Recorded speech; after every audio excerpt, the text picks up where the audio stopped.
Hey guys, welcome back to the channel. This is a story about what if Naruto has demon sharingan and harem. Before I start, please support for more amazing content and do consider subscribing to my channel and share this video with your friends. This is written by Aspiringwriter17 link in the description and support writer. Let's start the video. Disclaimer. I do not own Naruto or Naruto Shippuden. This story is strictly fan-made. Talking. Hello. Thinking. Aw, this sucks. Demon summon talk. Hello, Kit. Demon summon thinking. Damn, he's strong. Jutsu. Rasengan. Prologue. We look into a secret chamber on the outskirts of Konohagakure or the Hidden Leaf Village. Here we find Kushina Uzumaki, also known as the Red Hot Habanero, is in the process of giving birth to a baby boy who is taking too goddamn long to get out, well at least from Kushina's perspective. The baby boy was to be named Naruto Uzumaki Namikaze, after a hero in one of Minato sensei's books. The one who did this to her was right next to her holding her hand in pain. The father was none other than Minato Namikaze, the Yondaime Hokage, also known as the Yellow Flash of the Leaf. There were currently only 4 people in the room right now for safety concerns, Kushina, Minato, and 2 nurses. The reason for the safety concerns is because Kushina is what they call a Jinchuriki, or power of a human sacrifice. She currently holds the Kyuubi no Kitsune within a seal on her stomach. Not many people know this little fact, but during child labor, the seal weakens. This is because all of the nutrients and energy used to keep the seal working are being diverted to grow the fetus. During the birthing process the seal is the weakest, so that is why they are in a secluded room with security and privacy seals all around the inside and outside of the room. When Kushina heard crying, she knew that she could relax now. How does he look? She asked as soon as she could steady her breathing. He's got my hair and eyes and your facial structure. Minato said, smiling. Well, let me see him already, Dadabane. She all but screamed while holding her arms out excitedly. While Minato is handing Naruto to Kushina, a man dressed in a black cloak and in yellow mask with tiger stripe-like marks and one eye hole. The man took Naruto and held a kunai to his neck. He looked at Minato and said, step away from the Jinchuriki now and he lives. Who are you and why are you here? Minato questioned while trying to keep calm. Step away now or he dies, the masked man said again, bringing the kunai closer to Naruto's throat. Minato, not knowing what to do, steps away from Kushina slowly, watching every move the man makes. He absent-mindedly looks around the room and spots the 2 nurses on the ground with a pool of blood around them, dead. In the blink of an eye, the man throws Naruto into the air. Minato immediately runs full speed to catch him. When he gets to Naruto, he tears away the cloth around him, also getting rid of the explosive tag that was placed there, and used Hirishin to get away from the explosion. He transported to the house they planned to live in after Naruto was born and laid said baby into his crib. After he did that, Minato went after the masked man. When he got to where he sensed Kushina's chakra, he was surprised to see that she was alone and that there was a big hole in her stomach and the seal was gone. Within the blink of an eye he was gone again. 1 second later, he appeared at the house with Kushina in his arms. He gently laid her in bed and started getting into his battle gear which consisted of his Konoha headband, a blue undershirt with a Jonin vest over it. Also, he wore a white cloak with the kanji for 4th Hokage on the back above red flames lining the bottom with blue shinobi pants and dark purple shinobi sandals. He looked at his wife and child once more before leaving to go protect his home and his loved ones. Time skip. Minato was out of breath. He had fought the Kyuubi with all he had to protect his home, but he knew there was no way to kill it. One could only seal it into an object or a newborn child. Minato, dreading the choice he would have to make, used Hirishin to get home. He grabbed Naruto as fast as he could and went to Kushina to say his goodbyes. Kushina, I know what you're going to say and I hate the idea too. But this is the only way to ensure the safety of the village. Minato explained to his dying wife. I know Minato. Just please be careful and keep him safe so he can grow up good and strong. Kushina said as she wiped away some tears. I love you Kushina. Goodbye, he says as he teleports back to the battle. I love you too Minato, Kushina says to no one. Chapter 2. We open up on a 6-year-old boy with sun blonde hair, brilliant blue eyes, and 3 whisker marks on each cheek. This boy's name is Naruto Uzumaki. And today was his birthday and also the anniversary of the defeating of the Kyuubi no Kitsune. But instead of celebrating, he was currently running for his life through the streets of Konoha. Who was chasing him you might ask? Well, that would be a mob of 20 villagers and about 10 mid-chunin ninja. They each branded a weapon of their choice, some knives and kunai, some torches and pitchforks. Naruto was surprisingly fast for a 6-year-old, but when you're chased around like a wild animal on a daily basis, you pick stuff up. Naruto dreaded his birthday for 2 reasons. 1. He was always reminded of the fact that he didn't have a family to celebrate with. 2. The villagers and some ninja always chase him and beat and torture him and call him a demon. He would always ask why they did this, but they just said that demons don't deserve to live. He didn't know what he did to offend these people so much to where they wanted to kill him and call him demon, but he never got an answer out of his attackers. And so, he ran. He quickly ducked into an alleyway and watched them run by from the shadows. After he couldn't see them anymore, he let out a sigh of relief and stepped out of the alley. "Well, hello demon," a voice said from his right. He snapped his head up quickly and saw 3 ninjas standing there with 7 villagers. They looked at the defenseless boy with as much hatred as they could fit into a gaze. "See, I told you we should stay back unless they missed something," a ninja with brown hair and glasses said while puffing out his chest in a prideful manner. "Should we call the others back?" One of the villagers said while hitting a bat into his other hand. "No, today he's all ours," the biggest ninja said with a nasty sneer. He seemed to be the leader because as soon as he said that, everyone else nodded in agreement. "Please, why do you do this?" Naruto asked, hoping for an answer he knew he wouldn't get. "Shut up, demon. You killed my wife," a villager who looked about 27 years old said. He said the last part with a look that clearly wanted blood. "But I didn't kill anyone. I'm just a kid," Naruto tried pleading with the mob in front of him. "Enough talking. Let's get some payback," the leader said. Before Naruto could take one step, he was knocked to the ground forcibly by 3 sets of hands. One picked him up and put his back against the wall. Another one went and held his arm out to the side and motioned someone over. The last ninja came at Naruto with a kunai in his right hand.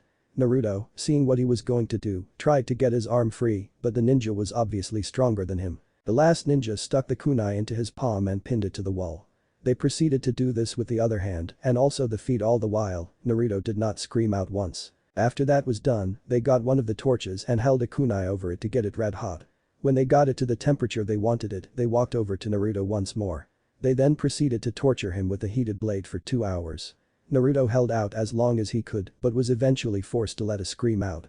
The mob, liking that sound, continued to do what they pleased. Once they felt that they have done enough for tonight, they let him down.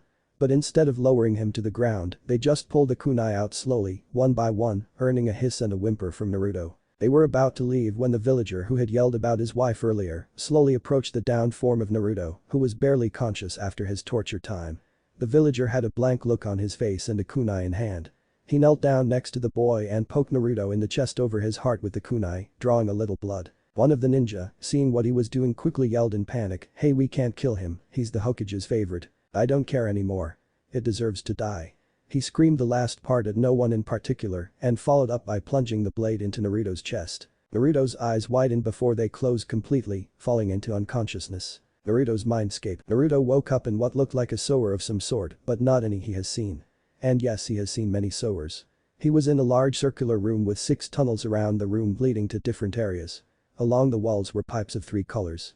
The biggest pipes were glowing light blue, while the second biggest were glowing blood red. The third and smallest were small pipes that were interwoven between the other 2, and they were glowing dark purple. "Hey, Kit.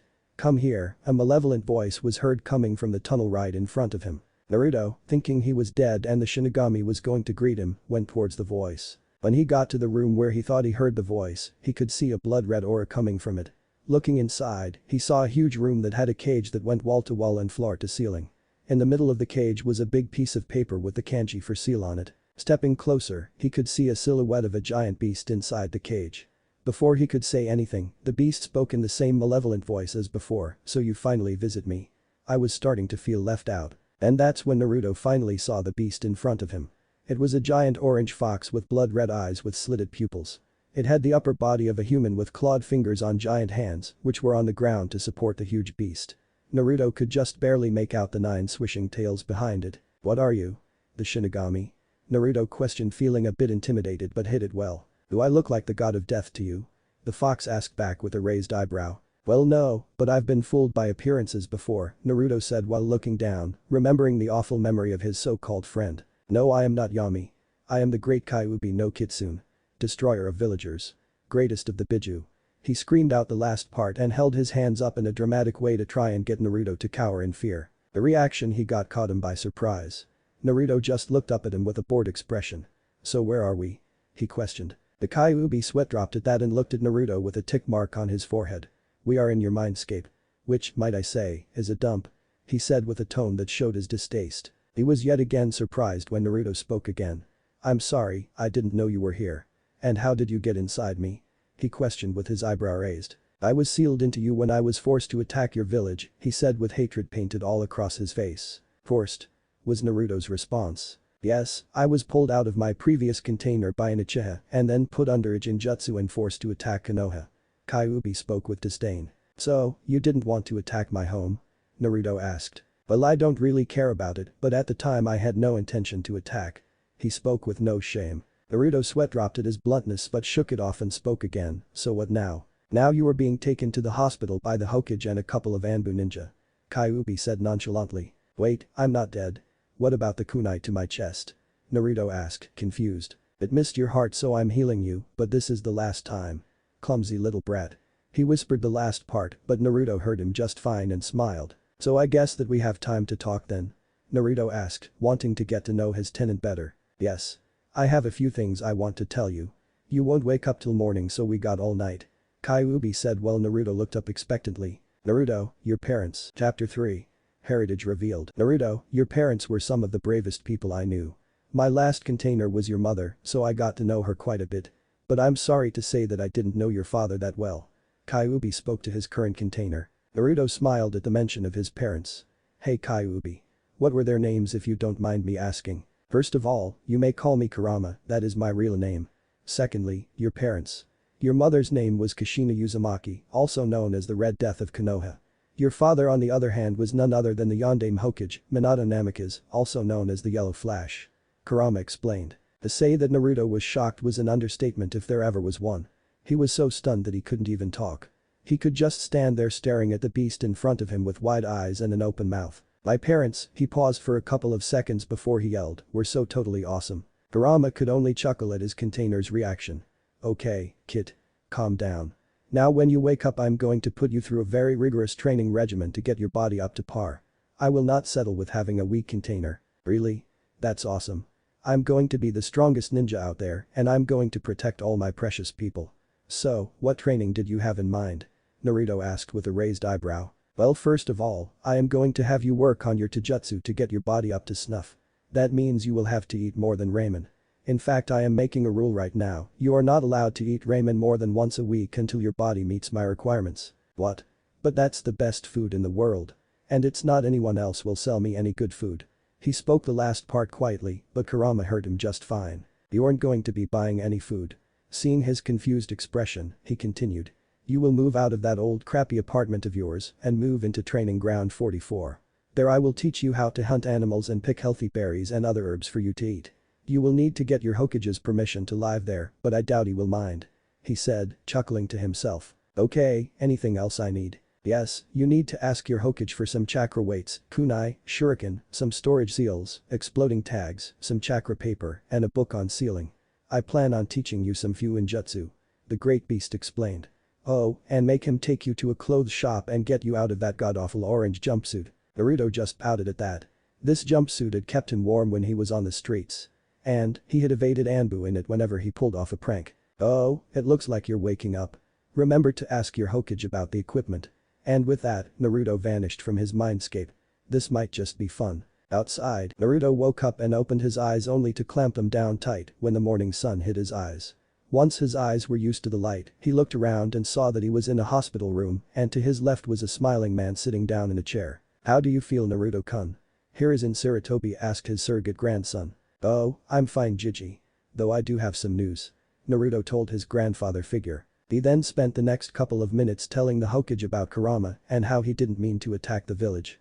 And how he wanted to train Naruto to become strong enough to protect his precious people.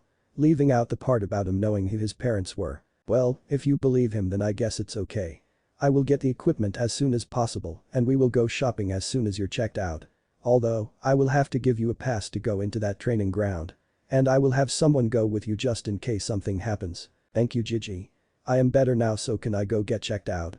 Naruto asked expectantly. "If you're really feeling better then I don't see a problem with it," the Hokage said with a smile. 5 minutes later, once Naruto was checked out, the duo started walking towards the clothing shop.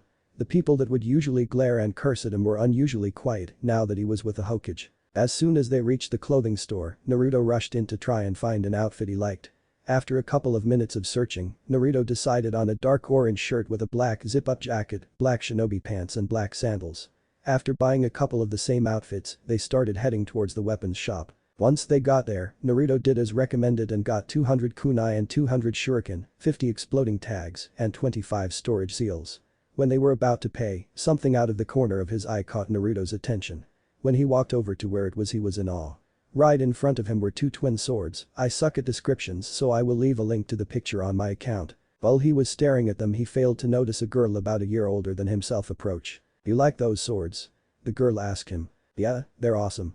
He then turned to look who he was talking to and had to hide a blush. The girl in front of him had brown hair put up into twin buns that looked like panda ears. She wore a pink shirt, green pants with a weapons pouch strapped to her right leg, and blue shinobi sandals. "Well, I'm glad. I made them with my dad. I'm 10-10 by the way," she said while sticking her hand out. Naruto Uzumaki. "Nice to meet you," he said while taking her hand and shaking once before letting go. "Wait, did you say you made these?" "Yeah, with my dad's help of course. My dad is the owner of this shop." "Oh, cool. Well, I think I am going to buy your swords," he said. "Really? You're the first person to take interest in them," she said shocked. "Heck yeah. They're awesome. I can see you put a lot of effort into them," he stated with his fox-like grin causing her to blush a little bit. "Well, why don't you bring them to the counter with the rest of your stuff and we can ring you up," she said with a smile. "Sure," he replied. Meanwhile, Sarutobi was watching Naruto and a little girl talk while looking at the two swords in front of them. When he saw the girl get a small blush, a smile formed on the old Hokage's face. He continued to watch them until they walked over towards the counter with the swords. "Got everything, Naruto?" Sarutobi asked with a smile. "Yep, and I made a new friend. Meet 10-10. Her dad owns the shop," Naruto said while introducing his new friend who was a little nervous at meeting the Hokage. "Hello, Hokage-sama," she said while taking a deep bow. "Haha, no need to be so formal. You can just call me Hokage or something like that," he said with a kind smile. She then nodded with a smile before leaving to go into the back room. Before she left though, she said a quick goodbye to her new friend. After she got to the back room, she went to the window where she could see the store and just stared at the cute boy who she could now call her friend. "What you staring at 10-10?" said a voice behind her. She jumped and looked at her dad with an embarrassed blush adorning her face. "Nothing, Dad. Just watching the store," she lied. "Oh, really? It has nothing to do with the blonde boy who is leaving?" he questioned his daughter. "What?" she said as she whipped her head around to see her new friend grabbing the bags full of his new weapons off of the counter. "Haha, that's what I thought. 10-10 has her first crush," he said with hidden glee. "What? No, I don't. He's like a year younger than me. And I barely even know him," she lied. "So what you're saying is you'd like to get to know him more?" he teased. "Yeah," she admitted with a sigh. Her father just smiled at that and started making plans to set up a play date for his daughter and her crush. But Naruto and Sarutobi. Meanwhile, Naruto and Sarutobi were having a very similar talk. "So, what about the chakra weights and chakra paper?" Naruto asked after being embarrassed by the old Hokage. "I have those in my office. That's where we are headed now," Sarutobi said with a smile. "Okay, Gigi," Naruto replied with his own smile. 5 minutes later, once they reached the Hokage mansion, they went straight to the old man's office. When they got there, Sarutobi went to one of his cabinets and opened it and pulled out a couple of weights with a strange seal on them and a couple of white pieces of paper. "Here you go, Naruto. But I would like to ask you a favor," Sarutobi said. "Thank you. What is it, Gigi?" Naruto asked with a raised eyebrow. "Can you use the chakra paper now? I want to see your chakra nature for myself," he asked his surrogate grandson with a hint of giddiness. I don't see why not," he said with a smile. "Okay, thank you. First you need to concentrate and clear your mind and look within yourself to find your chakra. When you find it, imagine grabbing it and having it flow into your hand and then into the paper," Sarutobi explained. "Okay, I'll try." Naruto then got into a meditative position with the paper in his hand. After a couple of minutes, Naruto suddenly opened his eyes just as the paper split into 3 pieces. The first piece got shredded into tiny pieces. The second piece got really wet. And the final piece crinkled. Sarutobi looked shocked at this revelation. Naruto had 3 chakra natures, wind, water, and lightning, with wind being the most prominent. "Well, Naruto, it looks like you have 3 chakra natures. Wind, water, and lightning. Hold on and I will get some scrolls for chakra control exercises and a couple of jutsu for each nature," Sarutobi stated before going to get the scrolls. "You hear the Kurama? 3 chakra natures," Naruto thought, trying to talk to his tenant. "Yeah, I heard. You will have to work hard to master these elements," Kurama stated to his container. "I know. I also know that this won't be easy. But if it makes me strong enough to protect my precious people, then I will do anything," That's the spirit, Kit. Kurama said. Here you go Naruto. Sarutobi said, breaking Naruto out of his mental conversation. Thank you Gigi. Just you wait, I'll come back stronger than you can even imagine. And then I'm coming for that hat of yours. He said with determination while pointing at the Hokage's hat. And I will give it to you gladly. He said with a smile. Naruto was about to leave when he heard the Hokage cough and turned around. Be careful Naruto-kun. He said with a sad smile. Naruto ran back to Sarutobi and hugged him tightly. I will Hokage Gigi. He then left and leapt onto the rooftops heading towards his apartment to get what few stuff he actually owned. After getting his stuff, he went back onto the rooftops towards the training ground and his new home. He had a huge smile on his face as he was eager to get stronger and prove himself to this village. Chapter 4. Training time. Naruto was currently fighting for his life against what looks like a giant snake. He was inside training ground 44, also known as the Forest of Death, training when this snake came along and attacked him. He was trying to work on his chakra control exercises by walking up a tree with only chakra. Now, the snake was about to take a bite out of Naruto, but it was too slow. Naruto sidestepped the snake and stabbed it in the eye with his sword. He stood up straight and looked around at all the damage their fight had caused. There were trees laying on their sides, burning bushes, and craters in the ground. He sighed and went back to his campsite, which consisted of one tent, one sleeping bag, a duffel bag full of his stuff, including sword polish and sheaths. Well, back to training I guess. Naruto said with a sigh. Damn right. It took you too long to take down that snake. For that you will get extra laps push-ups to do today. Kurama said with a sadistic grin. Oh come on. That snake was huge. And I'm already doing 200 push-ups a day. Naruto complained. Are you backtalking me Brad? Kurama warned. No sir. Naruto said with a sigh as he got down to do his push-ups. It had been 3 weeks since he had gone on his little training trip with his tenant and it was paying off better than he could have imagined. He now had a lean, muscular body, but not bulky because of his age. He was built for speed and power in his punches. Kurama was in the progress of teaching him a taijutsu style that would fit his body type. He liked to call it Foxy Fists, but Naruto said he would think of a better name, much to the fox's disappointment. Once he was done with his 200 push-ups, with interest, he got up to finish his chakra exercises. He could almost run up and down the tree 10 times holding 85 pounds in less than 5 minutes. But before he could start his exercises again Kurama spoke in his mind. Kit, I'm sending you mental images of a jutsu I want you to learn. It's called the Kage Bunshin no Jutsu or the Shadow Clone Jutsu. This jutsu will allow you to create hard copies of yourself that will be able to do extra exercises for you. The best part is that when they are dispelled, you retain their memories, which makes them perfect for practical training or recon missions. Kurama explained while sending him the one seal for the jutsu. Oh, okay. Thank you Kurama. I'll get to work on this right away. Naruto replied to his tenant. As Naruto put his hands into the hand seal that looked like a plus sign, he focused on splitting his chakra evenly into another clone. Shadow Clone Jutsu. He called out and when he opened his eyes he could see about 60 perfect clones of himself. Okay, 20 of you will go work on sealing and calligraphy. 20 of you will work on chakra control exercises. 20 of you will work on the jutsu and the scrolls. The last 20 will be split in half. The first 10 will work on kinjutsu, while the other 10 will spar with me. Keep doing these until you hear differently from me. Move out. Naruto yelled, following the suggestions of Kurama. Right. They all said in unison before moving to do their assigned jobs. He decided to spar with 2 clones first, just so he doesn't get overwhelmed. But, when he saw that he defeated them easily, he asked the rest to come at him all at once. This went on for a while until Kurama told Naruto that it was getting late. Naruto then created a clone with the orders to let everyone dispel 2 at a time every 2 minutes, so his brain doesn't get overloaded with information. He then went to sleep, eager to start another day of training. 4 months later, Naruto followed that training regimen for the next couple of months, working himself into the ground every day until nightfall, where he would go to sleep and get up the next day, ready to do it all over again. He woke up this morning ready for today's training, but was interrupted before he could form his clones. Actually, Kit, we will be doing something different today. Kurama spoke to his container. What are we going to do?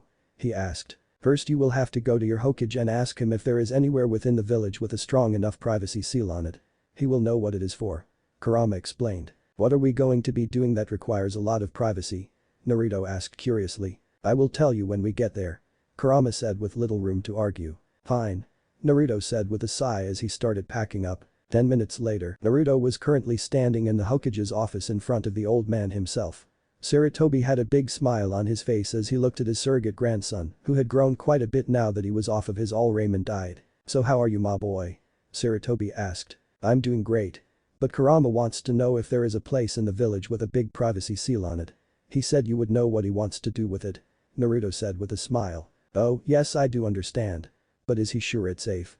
Sarutobi asked with suspicion in his voice. Naruto just stood there with a faraway look in his eyes until he spoke again. Yay, he says he trusts me enough with it. Whatever it is. Naruto said, relaying what Kurama told him. Okay, and yes, I do know of a place that would meet your requirements. How about I tell you about it over some ramen? Sarutobi asked, trying to get away from all this damned paperwork. Sure, I'd like that. Naruto said with a big smile as Kurama sighed in annoyance. And just when I thought I'd broken him of his addiction. Kurama thought with a sigh. Later at Ichiraku's ramen. Hey old man, 10 bowls of miso pork ramen. Naruto shouted into the ramen stand. Naruto? Is that you? A rough man's voice came from behind the stand. He turned around to see his favorite customer. Yep, and I am starving for some of your delicious ramen. He said with his fox-like grin. Humming right up. And these are on the house for the return of our best customer. Tucci said with a big smile on his face. What's with all the yelling? A girly voice came from the door that connects the stand and the Ichiraku household. Ichiraku walked into the stand with a yawn. She was still in her pajamas, which consisted of a dark pink button-up shirt and dark pink pants.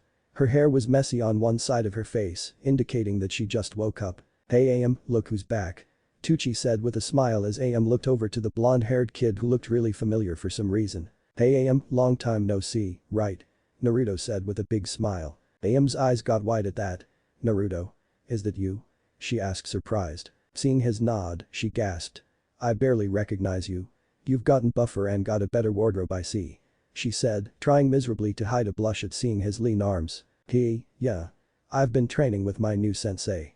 He said, trying to cover up his slip-up. Oh, okay. Is that why you haven't been in a while? She asked in slight disappointment. Naruto smiled while scratching the back of his head sheepishly. Yeah, he's been training me into the ground. Well, I'm glad you're back. Am here kept complaining about how you never come in anymore. Tucci said with a smile. What? No, I didn't. Am said with a major blush adorning her face. Aw, you didn't miss me, Am? Naruto asked in fake depression. No, I did miss you. Am blurted out before she realized what she said. I missed you too, Am. Naruto admitted. Am blushed at that before Naruto spoke again. I also like your new outfit. He said with a grin. Am raised her eyebrow curiously before looking down at herself. Her eyes widened at seeing that she was still in her pajamas. Her face turned the shade of a tomato before she turned and ran back into her house with a squeal. The 3 people left in the stand just stood there laughing and eating. Sarutobi told Naruto of a place near the wall that he could take him to after their meal. Naruto agreed before continuing to stuff his face full of ramen. Am came back in her work clothes and straight hair with an embarrassed blush on her face. Naruto also couldn't help but notice she had some lip gloss and perfume on. But he brushed it off that it was just a girl thing. They got finished eating and went to leave the ramen stand, but not before Naruto promised to come back more often. They then left as Naruto waved goodbye to the Ichiraku family and also sent a teasing wink to Am. She blushed and smiled and just waved goodbye. Shall we go, Naruto-kun? Sarutobi asked. Yeah, I want to find out what I'm supposed to be doing today. Naruto said with a smile as they walked towards the east side of the wall. Chapter 5. New Regimen. Naruto could be seen walking around the forest with an amused Hokage leading him in what seemed like a never-ending trail through a never-ending forest. Naruto was dragging his feet and occasionally sighing from boredom. How much longer, Hokage Jiji? Naruto whined. A little longer, Naruto-kun. Sarutobi said with a smile, seeing as that was the 7th time Naruto had asked that same question. That's what you said half an hour ago. Naruto pressed, slightly irritated. Now look at that, we're here. Sarutobi said with a sly smirk. Whoa was all Naruto could say. In front of him in the middle of a giant field big enough to hold the Kyuubi was a giant glass dome. It was bigger than the entirety of the Forest of Death. Inside he could see a lush forest teeming with wildlife and plenty of trees. Naruto looked at Sarutobi with a confused look. Is this my new training area? Naruto asked, getting a little giddy. Yes, this will suffice for any training method the Kyuubi will put you through. It has the best privacy seals all around the dome, made by the Yondaime Hokage himself. Oh, and don't worry about the glass, you won't be able to break it, so go wild. Sarutobi said with a knowing grin. Thank you, Jiji. But I have a question. Naruto said while furrowing his brows. Oh, and what would that be? If all that's glass, where is the door? Naruto asked, to which Sarutobi promptly sweat dropped. 2 hours later, after they had shunshined it into the dome, Sarutobi then told Naruto and Kurama that whatever they had planned, this was the perfect place for it. He showed Naruto around until they found a decent-sized field for training, where Sarutobi left them with a parting gift. A scroll on how to do the Shunshin to be able to get out of the dome anytime he wanted. But, before he left he turned to Naruto. This dome will regulate how much chakra output is going on inside it. Naruto guessed he was talking specifically to Kurama. If it senses that there is too much output, it will alert me immediately. So don't try anything funny. He said in a deathly serious tone. I'll keep him in check, Hokage. Don't worry. Naruto said with his foxy grin and a thumbs up. Sarutobi smiled at this. Okay, don't strain yourself too hard, Naruto-kun. And with that he left. Okay Kurama, now what? Naruto asked his tenant. Head into a meditative position in the middle of that field. The Kateki. Naruto said happily as he walked over to the middle of the specified field. When he got there he immediately plopped onto the ground unceremoniously and got into a meditative position. Now, I'm going to pump some of my chakra into you. It may hurt a little, but I want you to get used to my power. That's what we will be training with over the next few years, along with what we have been doing until you get into the academy. Okay, Kurama. Whenever you're ready. He said, silently prepping himself for what was to come. In an instant, he felt a foreign chakra enter his own reserves. Almost immediately he felt his features begin to change. His teeth sharpened into fangs, his nails grew into claws, his hair grew wild, and his whisker marks started to bolden. But, the most definite change appeared when he opened his eyes. His cerulean blue eyes turned blood red with slits for pupils. He stood up, already feeling the changes that happened to his body. He felt stronger and more perceptive. He felt great, if not for a little burning in his stomach, but otherwise great. Wow, Kurama. So this is your power. It was more of a statement than a question. I feel like I can take on anyone. Fool, that's not even a fraction of my true power. If not for this seal I could give you more, but this will do for now until you get strong enough to hand more of it. I know that. But it still feels great. Except for this little burning in my stomach. Naruto said, unconsciously putting a hand on where it burned. That is to be expected. My chakra is too malevolent for your young body. If I gave you too much, it might have burned your skin off. Kurama said nonchalantly. Well, that's good to know after we already tried it. Naruto screamed at his tenant. Hey, you're fine aren't you? I say that's a win in my book. Kurama defended. Yeah, whatever. As Naruto said those words he took off running into the woods at a breakneck pace. He would mostly jump around on the tree branches, but it turned out he still couldn't control his new powers when he broke a pretty thick branch when he kicked off of it. After he had his little joyride, he ran back to the field to start his training. Now, since you already have my chakra, you are going to practice with that first. The taijutsu I've been teaching you was originally for using with my chakra since it deals with sharp and quick movements. Oh, okay. I always thought I wasn't using it to its fullest level. He replied while getting into his first stance, which consisted of Naruto getting on all fours with his arms crossing each other. Naruto spent the rest of the day getting used to his, hopefully, friend's chakra. They would continue this every day including it into his regular training regimen. 1 year later, October 7th, Hiruzen Sarutobi was currently sitting in his office waiting patiently for the Anbu to get back with the people he requested for them to bring to him. Flashback. 1 hour ago, Sarutobi couldn't focus on his paperwork, not that he really wanted to anyway. He was worried about the event that was coming up in the next couple of days. Suddenly, an idea popped into his head. He snapped his fingers, and 4 Anbu appeared in front of his desk. I want you 4 to go find these people and bring them into my office as soon as possible and tell them it's urgent. He said, quickly writing a couple names down onto a sheet of paper. When he was done writing he handed the sheet to the Nico-masked Anbu. The Anbu looked at each other skeptically before vanishing into puffs of smoke and leaves. Sitting down with a smile, Sarutobi started working on his paperwork again, determined to get it all done in 3 days' time. Flashback end. Reviewing what he is going to say, Sarutobi didn't notice someone knocking on the door until the second knock. Come in.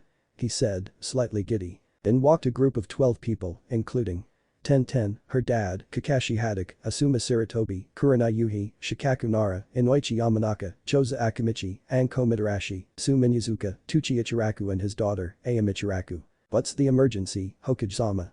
Kurenai said, trying to find a reason for such an odd assortment of people to be gathered. There is no emergency, Kurenai. What would make you think that? Sarutobi asked in confusion. Everyone face faulted at that. Because you sent Anbu and said it was urgent. Kakashi offered, not looking up from his orange book. Well, how else was I supposed to get you all here quickly? Sarutobi asked in amusement. Touché. They all said in unison. So, why did you call us all here? Tenten spoke up, slightly intimidated by all of the high-ranking shinobi around her. Well, it has something to do with Naruto-kun. Sarutobi said seriously, surprising the people in the room with his sudden seriousness. What? Has something happened to him? Anko asked worried, getting surprised looks from the others. Flashback. 2 years ago in the Forest of Death. Anko was in the middle of the Forest of Death, using the secluded area as a resting place. After walking for a bit, she found a boy with sun-kissed blonde hair lying on the ground with cuts and bruises all over his body.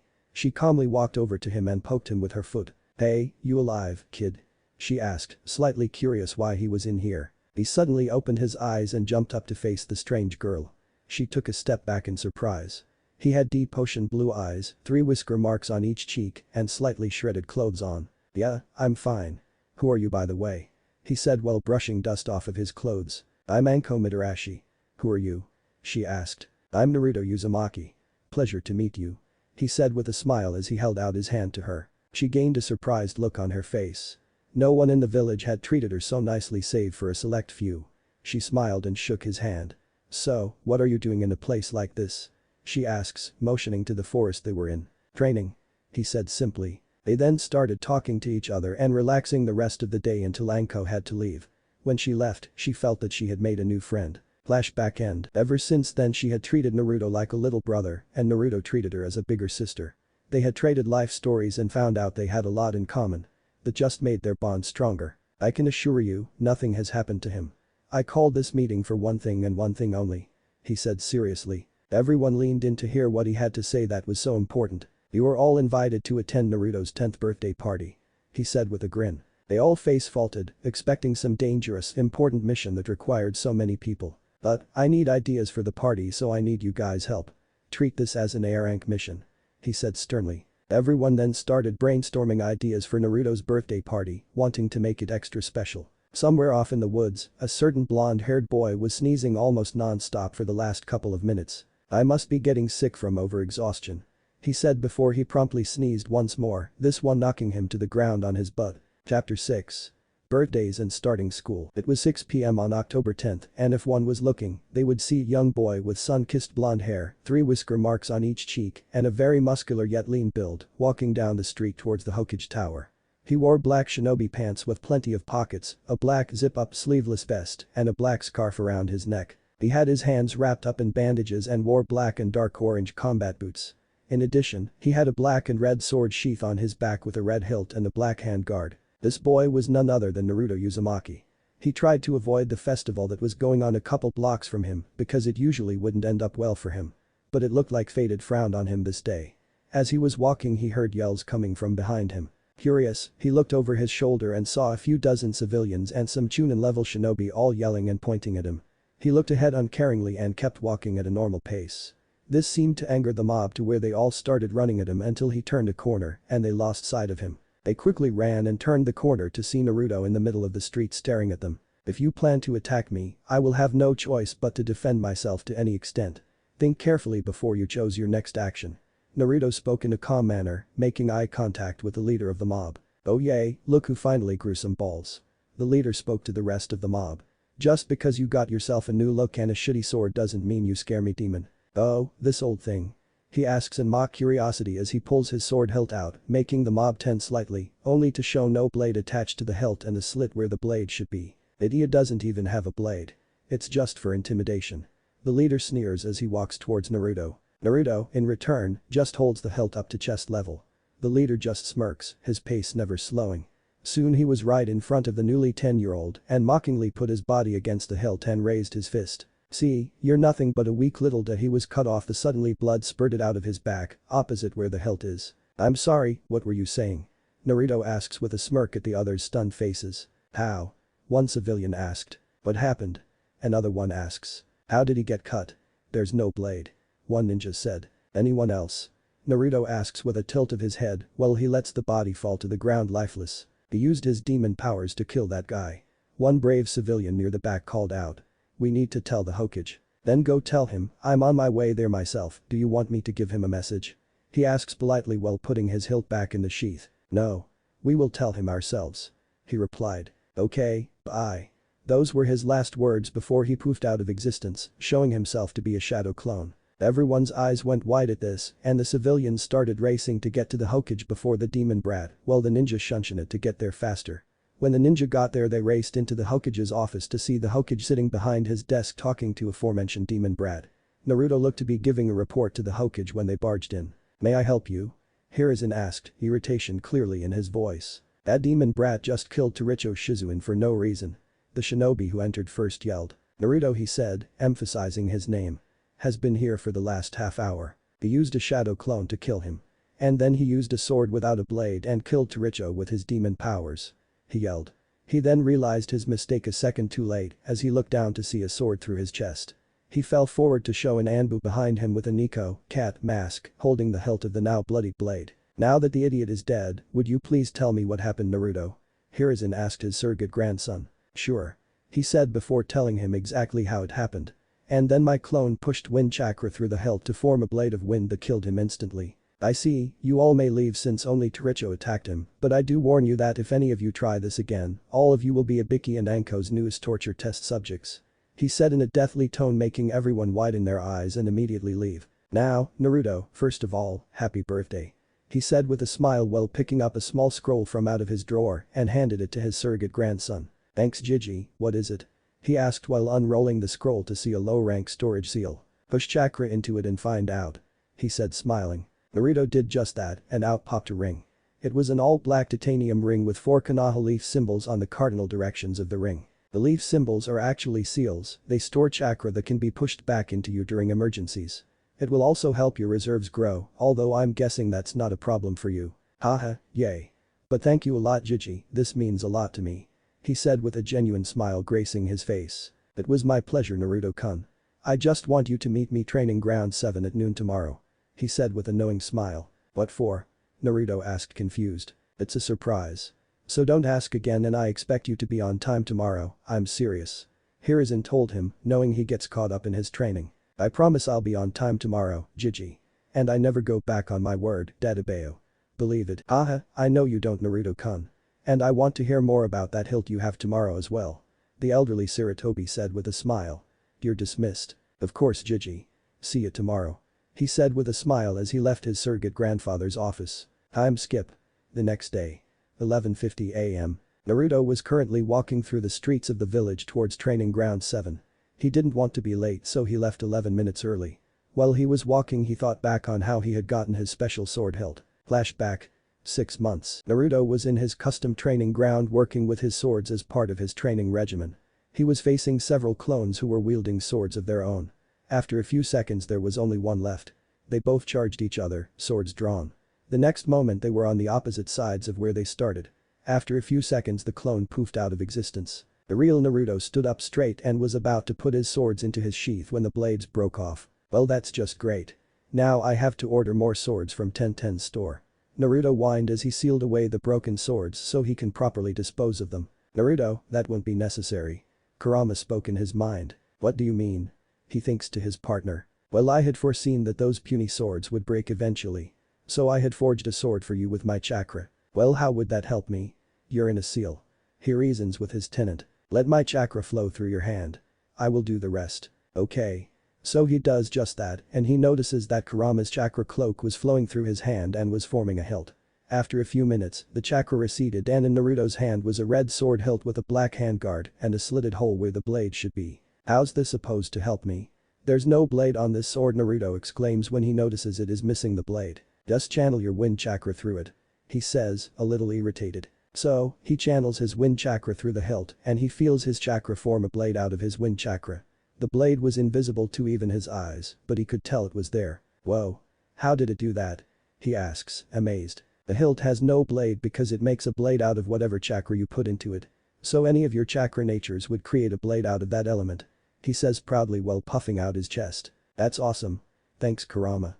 He exclaims happily that his friend would make him such a great gift. "Yay, yay, just think of it as an extra early birthday present," he says with a smirk. Flashback end. Naruto smiled at the memory when he entered training ground 7 with 1 minute to spare, only to see no one there.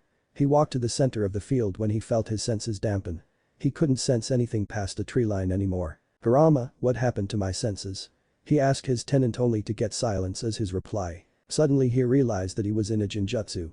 He quickly dispelled it and found himself in the middle of the same clearing, but with tables around the field and a big banner that said "Happy 10th birthday Naruto." He looked around in shock when he heard people yelling the same words as on the banner behind him. There he saw Hiruzen, Kanahamaru, and Asuma Tsurutobi, and Tuchi Ichiraku, Tenten and her dad, Kakashi, Kurenai, Anko, Iruka, the Uchiha, Nara, Akamichi, Hyuga, not sure if that's the right spelling, and Yamanaka clan heads and their children. They were all smiling and waving at him while singing happy birthday to him. At that moment, Naruto felt incredibly happy. He started to cry tears of joy for his first ever birthday party. He ran up to Hiruzen and hugged him with all of his might. "Thank you, thank you, thank you," he cried into Hiruzen's Hokage robes. "It was my pleasure, Naruto-kun. And everyone here wanted to wish you a happy birthday," the aged Hokage said with a smile. Naruto turned to the rest of the guests and bowed deeply. "Thank you all for coming. It certainly means a lot to me. We're happy to be here, Naruto-san," Asuma said with a smile. "Well, let's get this party started," Naruto yelled with a giant smile on his face. Everyone laughed and went about mingling and catching up with friends who haven't talked in a while. After about an hour and a half of talking and meeting the clan heads and their kids, Naruto's attention was brought to the Hokage, who was standing up and flicking his finger on the glass cup to get everyone's attention. "Naruto-kun will now open his birthday gifts. Naruto, if you would do the honor," he said while motioning to the table with gifts on it with his head. When he was done opening all of the gifts, he had ended up with a new ramen recipe named after him at Ichiraku's, a scroll on a fire jutsu from the Uchihas, a book on anatomy from the Hyuga family, a book on Fuin jutsu for novices from Jiraiya of the Sannin, a wind-style jutsu from Asuma, a chakra control exercise created by Kurenai herself, some high-grade sealing ink, scrolls, and brush from the Inoshikacho formation users, a water-style jutsu from Kakashi, a chakra steel wakizashi from Tenten and her dad, a drawing from Kanahamaru, a book on poisons from Anko, and a book on Konoha history from Iruka. It was the best birthday Naruto has ever had. He thanked them all for coming and for the gifts, and after a couple more minutes it was just Naruto and Hiruzen in the field.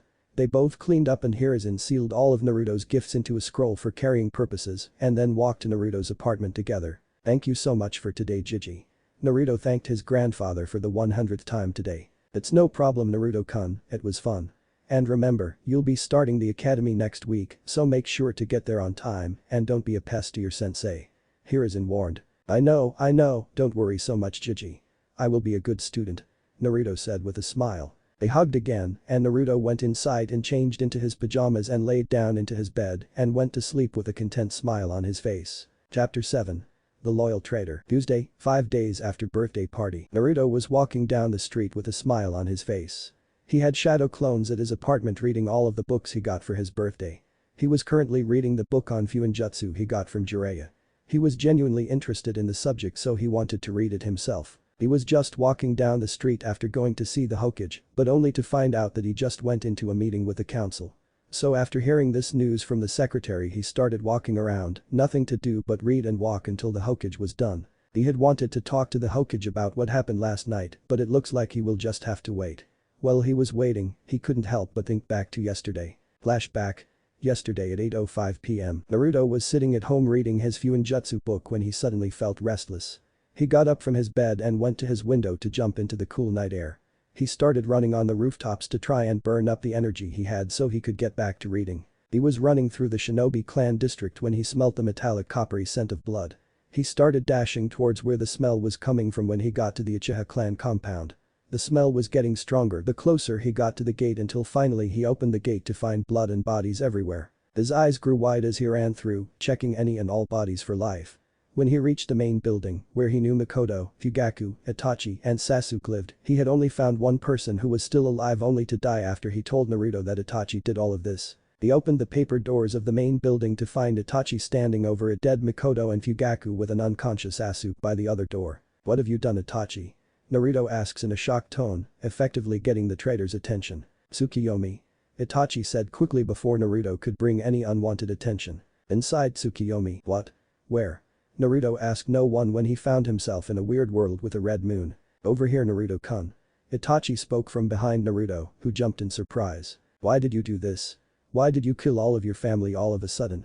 Naruto spoke with anger evident in his voice. "I am on a SS rank mission from the Hokage himself. See, my family was planning to rebel against Konohagakure for being outcasted.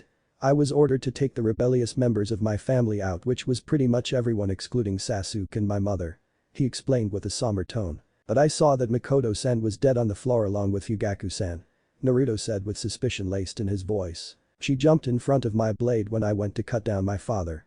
The blade went through them both, killing them within seconds." Itachi spoke while looking down. Sasuke came running in and I told him that I was testing my abilities and that I want him to hate me and get stronger. I'm sorry but that was just stupid. You should have told him the truth so he won't go looking for power elsewhere. Naruto spoke in a sage-like manner. Yay, yay. Well, I want you to befriend him and show him that power is not everything without people to protect. A faint smile crept its way onto Itachi's face. Help him grow strong and in return I will give you something special the next time we meet. No, it's not the sharingan. I will do my best to befriend him and protect him. We'll be like brothers. He said with his patented fox-like grin. Thank you Naruto-kun. And remember, never tell anyone about this information, not even Sasuke. He spoke with utmost seriousness. Don't worry, I know. I'm so sorry you had to go through this Itachi. I will find a way to bring you back to the village seen as a hero. Naruto said with determinations blazing in his eyes. Thank you and goodbye, Naruto-kun. I won't be seeing you for a long while. I figured, and I would make sure to do something about the bodies that have the sharingan in them. Someone might want to take them for their own. I couldn't help myself XD. That's a good idea, I know of someone who would take that power for their own. I will dispose of them properly. And with that everything faded away. Without a word Naruto started leaping away from the compound towards his house. He sighed, he truly felt sorry for Itachi and even more for Sasuke. They both had their worlds taken away from them and one of them didn't even know the real reason why. He made a vow to become Sasuke's best friend if not brother in all but blood. Later that day, Danzo Shimura was on his way to the Uchiha clan compound to discreetly steal all of the sharingan eyes so that he could be all-powerful. When he reached the compound and saw medic nins taking the dead bodies of the Uchiha citizens and police force, he noticed something that angered him to no end. None of the deceased had their eyes. The precious sharingan was taken from all of the bodies, including the people who had the potential to gain the sharingan but never did. Danzo fell to his knees and held his fists towards the sky and yelled with all of his might, "No!" Flashback end. Naruto sighed before looking up to see where he was. He noticed that while he was walking on autopilot, he had walked straight into a back alley. Shrugging, he turned around to walk out of the dead-end alley, only to see a mob of people and shinobi blocking his path. Yes. How can I help you find people today? He spoke in an emotionless tone. You can die slowly and painfully for killing Taricho who did nothing but try and be a hero. Spoke on of the ninja, Hai Chunin at most. He tried to kill me, I was simply acting in defense. And as I told you before, I'm sick of being abused for no reason. Naruto said with a glare while putting his book in his shuriken pouch on his back waist, not unlike a certain silver-haired jonin. No reason he tried to kill a demon in human disguise. And you killed him because you truly are a demon. He yelled at the young boy before turning quiet and cold at the end with a malevolent smirk. I don't know of this demon you speak of, but if anyone here is a demon, it's the people who try and kill a child for no other reason than because you hold a grudge on what I hold. Naruto spoke while sending a steely glare at the one who spoke. The mob was shocked that the demon in front of them knew that he held the Kyuubi no Kitsune. We are not attacking a child, we are attacking a demon who killed many of our loved ones for no other reason than because you felt like it. He clenched his fists, enough talk. Get him. With that command the Chunin ran forward to attack Naruto with kunai or bare fists. Naruto went to defend only to be kicked in the side by another Chunin who came from his right. The blonde Jinchuriki was sent tumbling and rolling until he hit a wall. He looked up to assess his chances. There were 4 Chunin and a whole mob of civilians, his chances didn't look good. If it was only one Chunin he might have stood a chance, but he was completely outnumbered. Over the next 10 minutes, Naruto was beaten, stabbed, kicked, and thrown by the idiots who thought themselves heroes. When they looked to be done and was about to steal anything valuable on his person, 3 Anbu jumped down and started to kill or subdue anyone within the area. After they were done and sent the traitors to Ibiki and Anko, they looked to see Naruto barely getting up. They picked him up and shunshin it to the Hokage's office, where said Hokage was sitting behind his desk looking furious. I assume the traitors have been subdued. Sarutobi spoke to the one with an Inu, dog, mask on. Said Anbu stepped forward and went to one knee. Yes sir, all were either apprehended or killed on the spot. He spoke coolly. Good, take Naruto-kun here to the hospital, and one of you stay with him to protect him against anyone. No one is to go into his room unless they are a doctor, nurse, or me. Dismissed. Hi. With that said, they shunshin it to the hospital with Inu staying behind to guard Naruto. Meanwhile, the elderly Sarutobi walked towards the council room where he would be talking to the shinobi clan heads and the civilian council. He was furious that his advisors and the civilian council had ordered that meeting for no other reason than to keep him from protecting Naruto. He walked in to see both sides of the council already here, as well as his 2 advisors. He sat down at the head of the table with a calm exterior that only the shinobi could see the fire burning in his eyes. Too bad that the civilians couldn't. What is the meaning of this Hiruzen? Screeched a certain pink-haired member. Silence. I am the Hokage of this village and I will be treated with respect and you will call me the proper title and stop screaming before I revoke your position as a council member. Am I understood? Hiruzen yelled at the entire council with rage in his voice. Hi, Hokage-sama. Yelled everyone in fright. Good. Now, it has come to my attention that one of our residents was attacked earlier today at the same time of our council meeting. I have had enough of you civilians acting like you can control me. This is not a democracy, this is a dictatorship with me as the dictator. You will listen to what I say or you will be stripped of your position on this council. Am I understood? The Hokage ranted while the civilians started sweating. Hi, Hokage-sama. They yelled again. Now, I am making changes to how this council is run. He turned to the civilian side of the table. Leave. Now. It was so quiet after he said those words that you could hear a pin drop from the Hokage mountain. What? They all screamed in unison. I said, leave.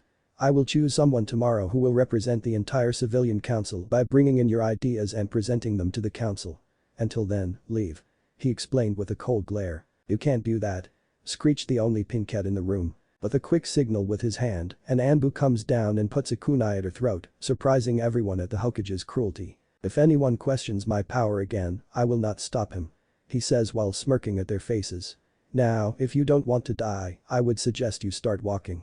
The door is right there. When the last of the civilian council was gone and the Anbu hidden again, Hiruzen spoke to the clan heads. Now, we can deal with any business or problems you might have. He says with a smile making everyone sweat drop at his happy attitude but couldn't help but crack a smile themselves. Chapter 8. Academy Life and the Unlikely Duo. Monday, 1 week after Uchiha massacre, Naruto was currently walking to the Konoha Ninja Academy where he would start his training to become a fully fledged ninja and be able to go on missions. To say he was excited was to say he kind of liked Ramen. In simple terms, it was a huge understatement.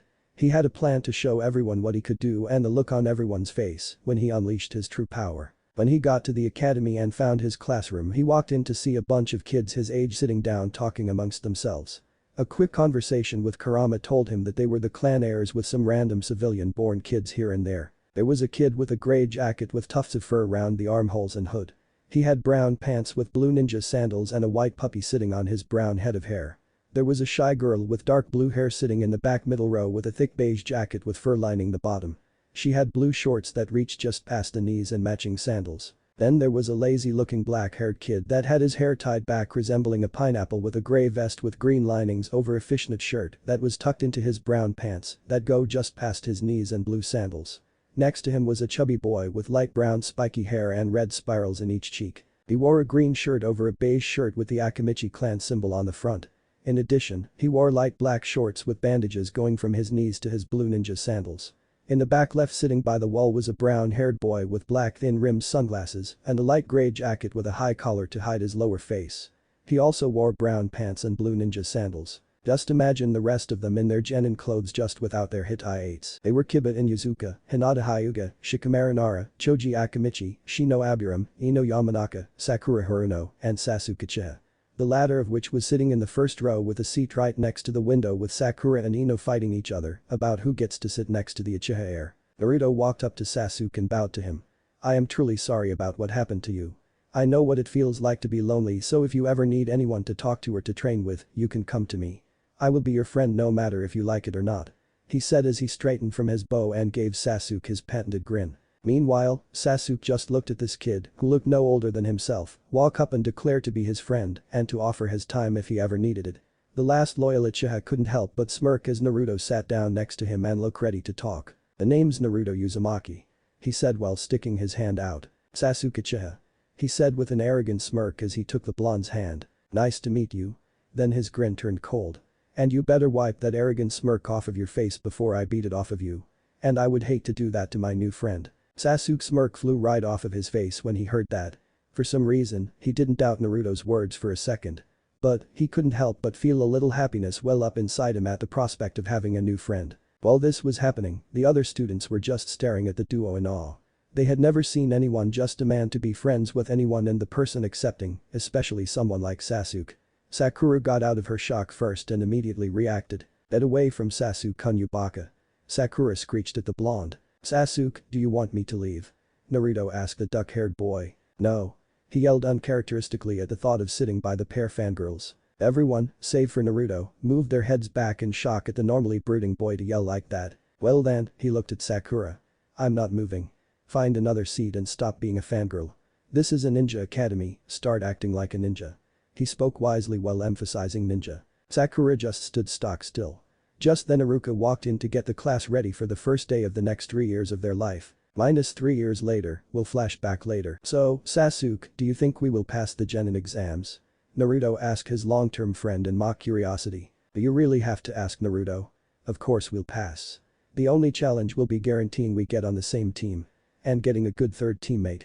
Says Sasuke, who was in his normal brooding pose. Yay, who do you think would be good addition to our team dynamic? Sasuke takes a good look around the classroom discreetly to gauge the other people in the room's prowess.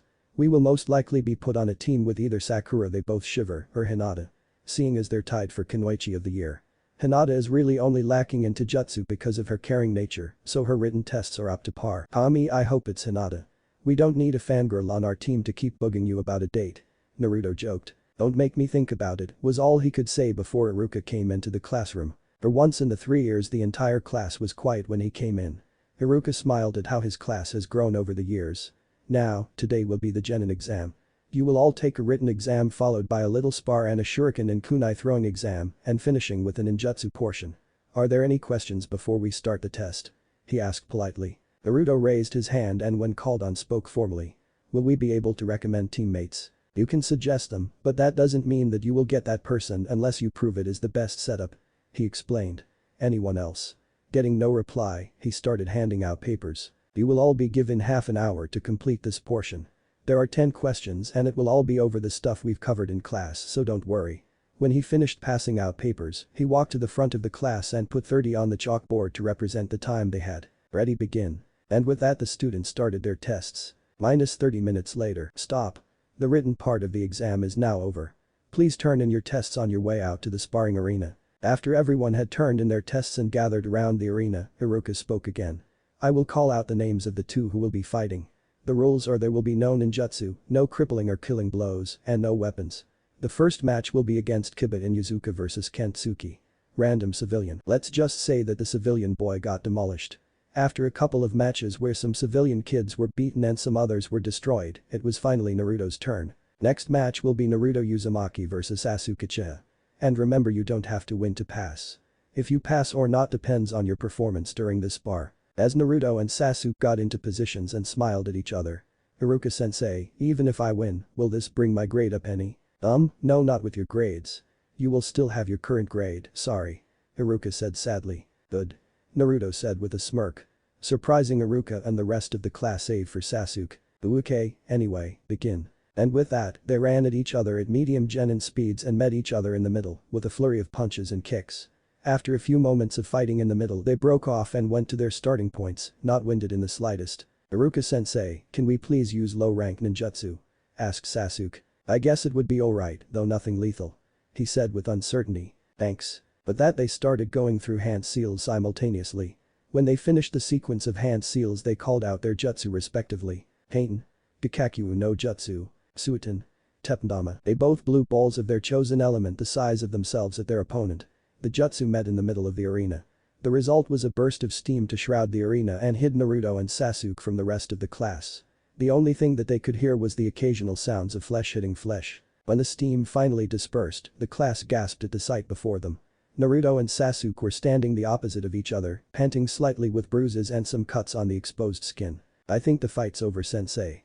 Naruto spoke with a grin, his eyes never leaving Sasuke's form. He's right, it's over.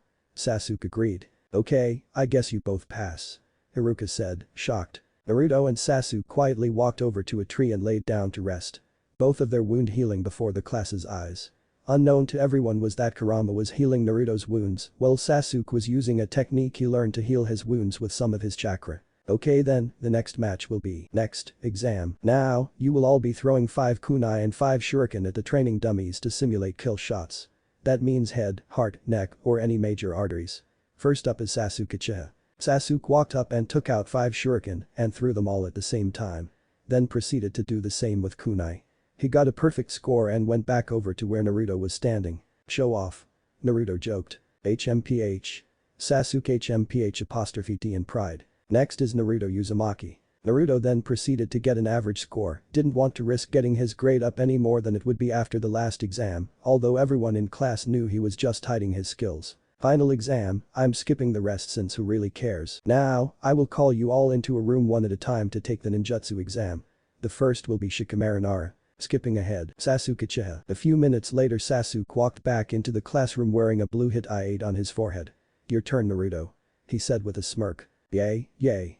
Was his reply before he walked to the secluded classroom to take his ninjutsu exam. Hello Naruto-kun, please perform the Henge, Kawarimi, and Bunshin Jutsu in that order. Okay, sensei.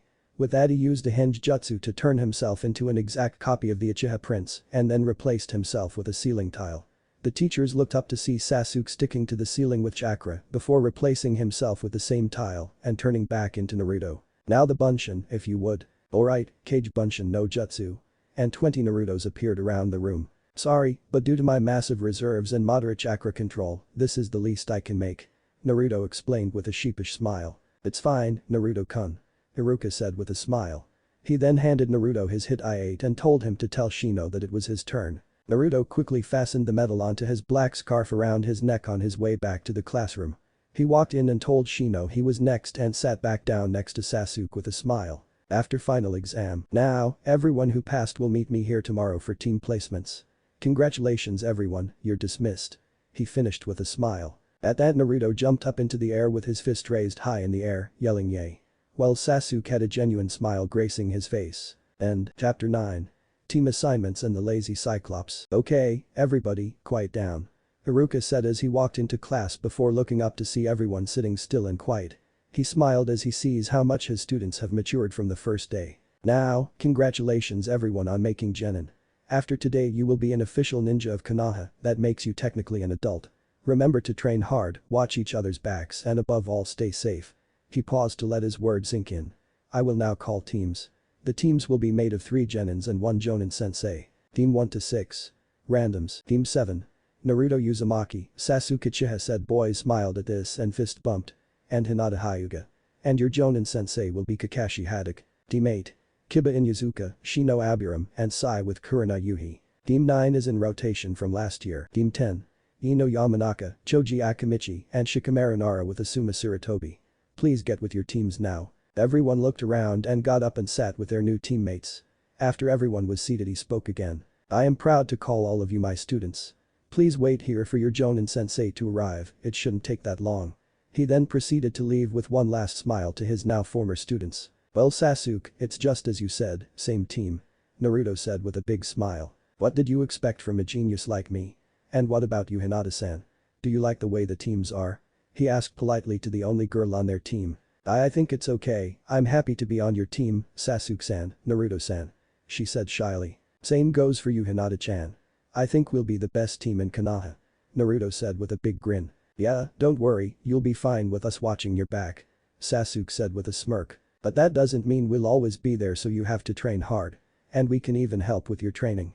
Naruto said seriously. I know Naruto-kun, I will train hard and be a valuable member of this team. She spoke confidently. That's the spirit. While they were talking, a little loud I might add, everyone could see and hear their little conversation and were smiling a little. They would all train hard and would not get left behind by their former classmates. After about half an hour all of the teams were taken by their sensei except Team 7. They were getting to know each other to pass the time when their sensei finally came in, 2 hours late. Team 7 I guess that would be you 3. He said before realizing the room was empty save for his team. It's about time Kakashi-san, we've only been waiting for 2 hours. Naruto said with an annoyed expression. Sorry about that, a black cat crossed my path and I had to go the long way, but then I had to help an old lady cross the street. He said seriously. Everyone's sweat dropped at the apparent lazy Jonin that was their new sensei. Anyway, meet me on the roof in 1 minute. He said before he shunted to the roof. The 3 new Genins looked at each other before shrugging and walking to the stairs to the roof. They arrived on the roof in exactly 1 minute to find Kakashi sitting on the ledge reading an orange book. Now, would you please state your name, likes, dislikes, any hobbies, and your goals for the future? Would you please give us an example Kakashi-sensei? Asked Hinata curiously. I guess. My name's Kakashi Haddock, I like my book and training, I dislike traitors and cowards. My hobbies are reading and training. And I don't really have any dreams. He said half-assed. I guess it works. Thought the 3 new Genin. You go first Blondie. Naruto smirked at his new nickname. Sure thing, Cyclops. My name's Naruto Uzumaki, I like my friends and training, I dislike perverts, rapists, and cowards. My hobbies are training, eating ramen, and hanging out with my friends.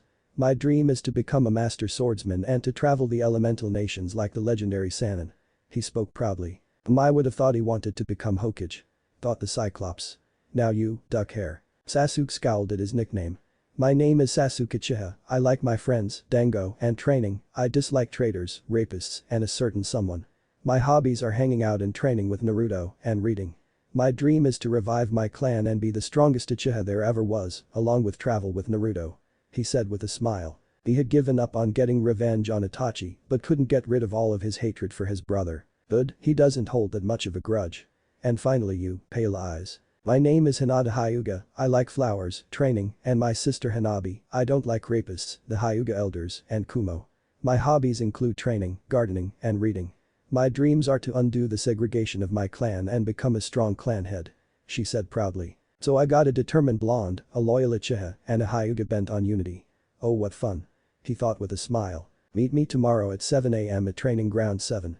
Oh and don't eat breakfast or you'll throw it up within the hour. With that the Cyclops took his leave. Whatever you do, eat breakfast. It would be better to throw it up than to not have any energy to do anything, especially when we don't know what we're going to be doing. Said Sasuke wisely. Yeah, like I would miss a chance to eat. Naruto said with a big smile. With that, each member of Team 7 went their separate ways to prepare for whatever their new sensei would throw at them the next day. The next day, Naruto, Sasuke, and Hinata all arrived at 7 AM sharp to find an empty training field. They weren't really surprised by this as a result of yesterday. So they all just talked about their strengths and weaknesses and some battle strategies for any situation they could come up with. Including fighting the Jonin to surviving in the forest of death for 24 hours. After exactly 3 hours, the Jonin arrived to see his 3 genin talking to each other. Hey everybody, how's it going? Kakashi asked with an eye smile. It's going good Kakashi-sensei. Just discussing battle strategies. What's the reason for us being here? Naruto said nonchalantly. Well I figured you'd want to be present to your own genin test. What do you mean sensei? Hinata asked, confused. Well, in the academy, you take the genin exam which weeds out all of the students who don't have what it takes to be genin. This test is to see if you meet the Jonin's expectations and if you do, then you become official genin of Konoha. Understand? Kakashi explained. Hi, sensei. They spoke in unison. Now, the test is simple, he said as he got out 2 bells. Get these bells from me and you will pass. 1 bell for each student. He was about to continue when Hinata cut him off. Sensei, why there are only 2 bells? Well, Hinata, the 2 who get the bells will advance to become genin, while the one who doesn't get a bell will be sent back to the academy. On the other hand, there is a chance that all of you will be sent back if no one gets a bell. Now, any more questions? Kakashi asked with an eye smile. The 3 former academy students looked at each other and smirked mischievously, but said nothing. In that case, Hajime, begin. But that declaration, the 3 pre-teens poofed out of existence shocking the Jonin. Shadow clones. But how? Thought the Cyclops. Line break. It has been half an hour and Naruto, Sasuke, and Hinata haven't made a single move since the shadow clones disappeared. Since then. Kakashi opened his orange book and read, but never let his guard down. He was about to go out and look for them when he saw movement out of the corner of his eye and moved his head out of the way of the oncoming kunai. After that Sasuke came out of the forest and ran straight at the Jonin. Kakashi, half expecting this, engaged him in a taijutsu battle, never taking his eyes off of his book. Well Sasuke was better than he expected and he almost had to put down his book, he was no match for an experienced Jonin. When Kakashi was done playing around, he roundhouse kicked Sasuke in the head, only to be met with a poof of smoke when it connected. Another shadow clone. He thought. Next came Hinata as she engaged Kakashi in a taijutsu match, similar to the Sasuke clone. Assuming it to be another clone, he went for a straight punch to the face and overreached when she dodged, Byakugan active. She closed off the chakra points in his arm before he pulled his arm back. He then jumped back to a safe distance to analyze the situation. He didn't get very far until Naruto jumped at him from the side with a roundhouse kick aimed at his head. He only barely dodged before grabbing the extended leg and throwing him to the ground where he poofed away into smoke. Soon after another Naruto came in and went for a leg sweep, to which Kakashi jumped over, only to have yet another Naruto come at him and tackle him out of the air. When they hit the ground Naruto pinned the stunned Jonin long enough for Sasuke to come in and grab the bells away from the Jonin Cyclops. How about that Kakashi-sensei? Naruto asked with a big grin on his face as he got off of Kakashi. Very good you 3, especially with the shadow clones. How were you 3 able to make so many? Kakashi asked curiously. Well actually, Naruto made them and had them use a hinge to transform into us to fool you. Hinata explained. That was incredibly smart you three. He said with an eye smile. Well it was all Hinata's doing, she came up with a plan, we just implemented it. Sasuke said while sending Hinata a small smile, to which she just blushed a little. Well anyway, you all did amazing. Now all you have to do is to find out who gets sent back to the academy. He said without losing his smile. Actually, there's no need, Kakashi-sensei. Naruto said after getting a nod from his two friends. If anyone is getting sent back, we all go back. We're not going to vote someone off just because you didn't bring enough bells. He said with a smirk. Kakashi looked at the other two kids and smiled. Well, in that case, you all pass. He exclaimed at the end, getting confused looks. What do you mean? I thought at least one of us would have to go back. Hinata asked. Well, the actual reason for this test was to test how you work as a team. Especially how you two would act with a new addition to the team. The Cyclops said to Naruto and Sasuke at the end. Suo, what happens now? Naruto asks. Now you three go and celebrate on making genin, and tomorrow, we will go on our first mission. Kakashi said with an eye smile. With that, the three new genin went off to celebrate being made official ninja of their village, while Kakashi went to the Hokage's office to announce his new team with the rest of the jonin. Line break. Now, I will require the results of your genin test in order from Team 1 up. Hiruzen said with authority. Team 1. Failed. Team 2. Failed. Team 3. Failed miserably. Team 4. Close but still failed. Team 5. Hopeless bunch. Failed. Team 6. They did good but would need a different team matchup to succeed in any mission. Failed. Team 7. Passed. At that, everyone looked at Kakashi in shock. He had never passed a single team. Please explain Kakashi. Sarutobi asked curiously. Well, Hinata came up with a brilliant plan to use Naruto's shadow clones to henge into herself and Sasuke as a distraction, while Hinata came at me to engage me into jutsu. After she closed my tenketsu in my right arm I jumped away to get some distance. Just barely after I landed I was engaged into jutsu by some of Naruto's clones until I had to jump over Naruto's leg sweep where the real Naruto tackled me out of the air and pinned me down when I was still dazed. That must have been the signal because immediately after that, Sasuke came and took the bells from me. They then proceeded to tell me that if one of them went back to the academy, all of them would go. Kakashi explained with an eye smile. Interesting, next team please. Hiruzen said with a smile. Team 8. Passed. Kurenai said proudly. Team 10. Passed Asuma said after taking a puff of his cigarette. Excellent. I expect to see every team that passed to see me in my office tomorrow for their first mission. Dismissed. Hi, Hokage-sama. Every shinobi present then shunshin it out of the office. Hiruzen then looked out of his office window with a smile. Congratulations, Naruto-kun. And with that he turned back towards his worst enemy. Paperwork. End. Chapter 10. D ranks and the troubling wave. Start. The next day. Hello Team 7, I hope you had a good night's sleep and are ready for a day full of missions. Hiruzen Sarutobi, Sandaime Hokage of Konoha, was talking with Team 7 which included Naruto Uzumaki, Sasuke Uchiha, and Hinata Hyuga with Kakashi Haddock as their Jonin sensei. Hi, Hokage-sama. Team 7 said in unison. The first mission on the list is a capture mission. The feudal lord's wife's cat ran away and we need you to catch it and bring it home safely and without injury. Kakashi visually paled at that. The cat's name is Tora and is known to be very slippery and dangerous. She has also been known to blind a few people who weren't careful. So, have fun. The Sandaime said with a sinister smirk. Dismissed. 2 hours later, I don't have visual on the target. Does anyone else? Hinata spoke into his radio. No, we should move on to another area before dusk. Said Sasuke from his position in the tree. Naruto, do you have visual on Tora? Said Hinata before they heard laughing. Naruto. What's going on? With another bout of laughing, the rest of Team 7 went to find Naruto and see what is wrong with him. They had walked approximately 20 meters before they came across Naruto on the ground with their target on his stomach. They looked to be playing with each other before they noticed the rest of Team 7 looking at them in disbelief. What? Naruto asked. What do you mean what? Isn't that Tora? The cat that has plagued everyone who has taken this mission? Asked Kakashi in shock. I think so, she does match the description. So does this mean the mission's over? Naruto asks excitedly. Yeah, I guess we can go back and get our pay and start another mission since this one didn't take that long. Kakashi said, still trying to get over his shock. Half an hour later. So, you're saying that you not only caught Tora before 3 hours, setting the new record, but also befriended the bee's cat? Sarutobi said in amazement. Yeah, more or less.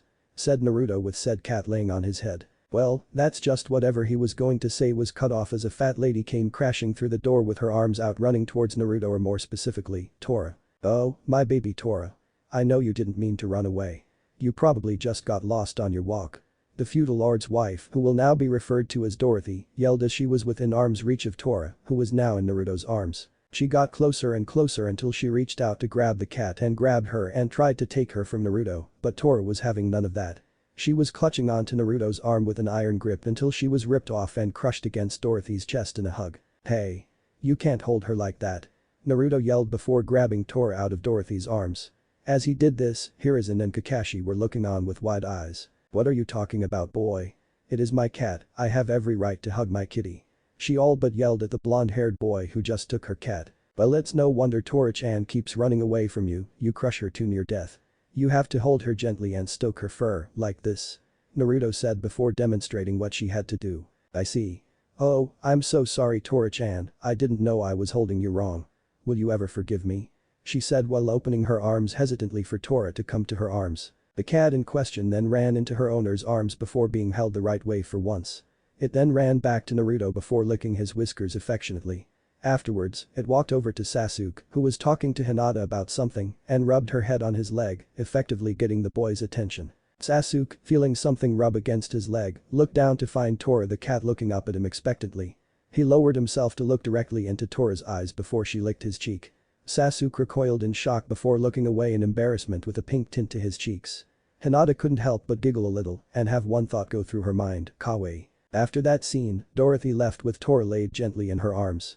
She had promised to let Tora come by every now and then to play with Naruto. The elderly Sarutobi had given Team 7 a raise on the mission pay for not only being the first to befriend Tora and set the new record for catching her, correct Dorothy on how to hold her, but also rid the future shinobi from taking that mission. They had gotten another mission to walk the Inuzuka dogs where they learned that it was not only cats that Naruto was good with. He had walked them all by himself and even played with all of them afterward. He had even personally asked if he could do it on a regular basis from then on. For the next couple of weeks, they continued to do random D-rank mission, with the occasional thank you from Chunin, Jonin, and even Samanbu for getting rid of the menace that was Tora the cat. They had just gotten to the Hokage's office, back from painting some random civilian's fence, when Naruto suddenly yelled, "I can't take it anymore, old man. I think we deserve at least a C rank by now." Ha! Fork it over Kakashi. Hiruzen yelled triumphantly. Kakashi sighed and handed over a pouch full of Ryo. What was that about? Sasuke asked curiously. Well, me and Kakashi had a little wager on how long it would take for you to ask for a higher ranking mission. To be honest, you guys have been ready for about a week and a half now. Hiruzen explained, the smirk never leaving his face. Anyway, if you really want a C-rank mission, I have just the one. Tazuna-san, you can come in now. And with that, a man who looked to be in his early 50s walked in with a bottle of sake. These are supposed to be the ninja protecting me? It was at that moment that he actually looked at his protection. They actually looked capable of protecting him. When he heard that rookies were going to be protecting him, his first thought was that he was going to die before he got halfway to Wave Country. But these kids looked pretty decent, especially the one with blonde hair. Capable. He finally said with a small smile. Thank you Tazuna-san. Now you four will be escorting Tazuna here back to Wave Country and protecting him from any bandits that try to harm him. Any questions? Hiruzen asked with a smile. Getting no answer, they were dismissed to go prepare for a 3-week mission. They were told to meet at the North Gate in an hour to depart. Naruto, who finished early due to storing his stuff in seals, went to help Sasuke pack. It was a 10-minute journey, but when he finally got there, Naruto found Sasuke packing his stuff with the help of Hinata. Naruto quickly hid behind the door and peered through the crack. Just don't know what I did to make my father dislike me so much. He constantly berates me whether on my katas or my posture or just manner of speaking. He always finds a flaw in everything I do. Hinata said heatedly. I know how you feel, I was always compared to my brother Itachi. He always did everything right and making Anbu by 13 didn't help any. Father always looked at me to try and surpass him. Father only ever looked toward Itachi with love in his eyes while I got nothing but disappointment. Sasuke said sadly. Hinata looked at him sadly before hugging him. Sasuke was shocked at that, he wasn't used to affectionate behavior directed at him. He could do nothing but hug her back and smile softly. Naruto could only smile as he walked to the North Gate. He was silently rooting for those two the entire way there. Halfway there though, he couldn't help but think about what their kids would look like and if there would be a new bloodline in the next decade or so. Oh, he was so gonna tease the crap out of them later. 1 hour later, North Gate. Ah, we're all here. Perfect. Are you all ready for your first C-rank mission? Kakashi said with a smile, air-eye smile. Heck yeah, sensei. I was born ready. Naruto said with a smirk. I know you were, Naruto. Now, lead the way to Zuna-san. And with that, Team 7 was off on their first of many C-rank mission. Totally unaware of the mess of trouble they had gotten themselves into. Ah, you probably thought I was gonna end it here, didn't you? I would never do cliffhangers, wink, wink. 1 hour later, Naruto was getting bored walking at civilian speed for the past hour. He was built to run fast, not walk slow. But he knew he couldn't just run ahead of everyone else and leave the client behind. He was about to complain about going so slow when he saw a puddle on the side of the path they were walking on. He looked at Kakashi for confirmation before the look on his sensei's face told him not to draw attention to him noticing it. He discreetly signaled his teammates to the puddle before they walked past it. As soon as they passed the puddle, 2 people jumped out and wrapped a chain that was connected to the gauntlets on each of their hands around Kakashi. They pulled with all of their strength and ripped Kakashi into 2 halves. Immediately afterwards, they ran towards the 3 genin.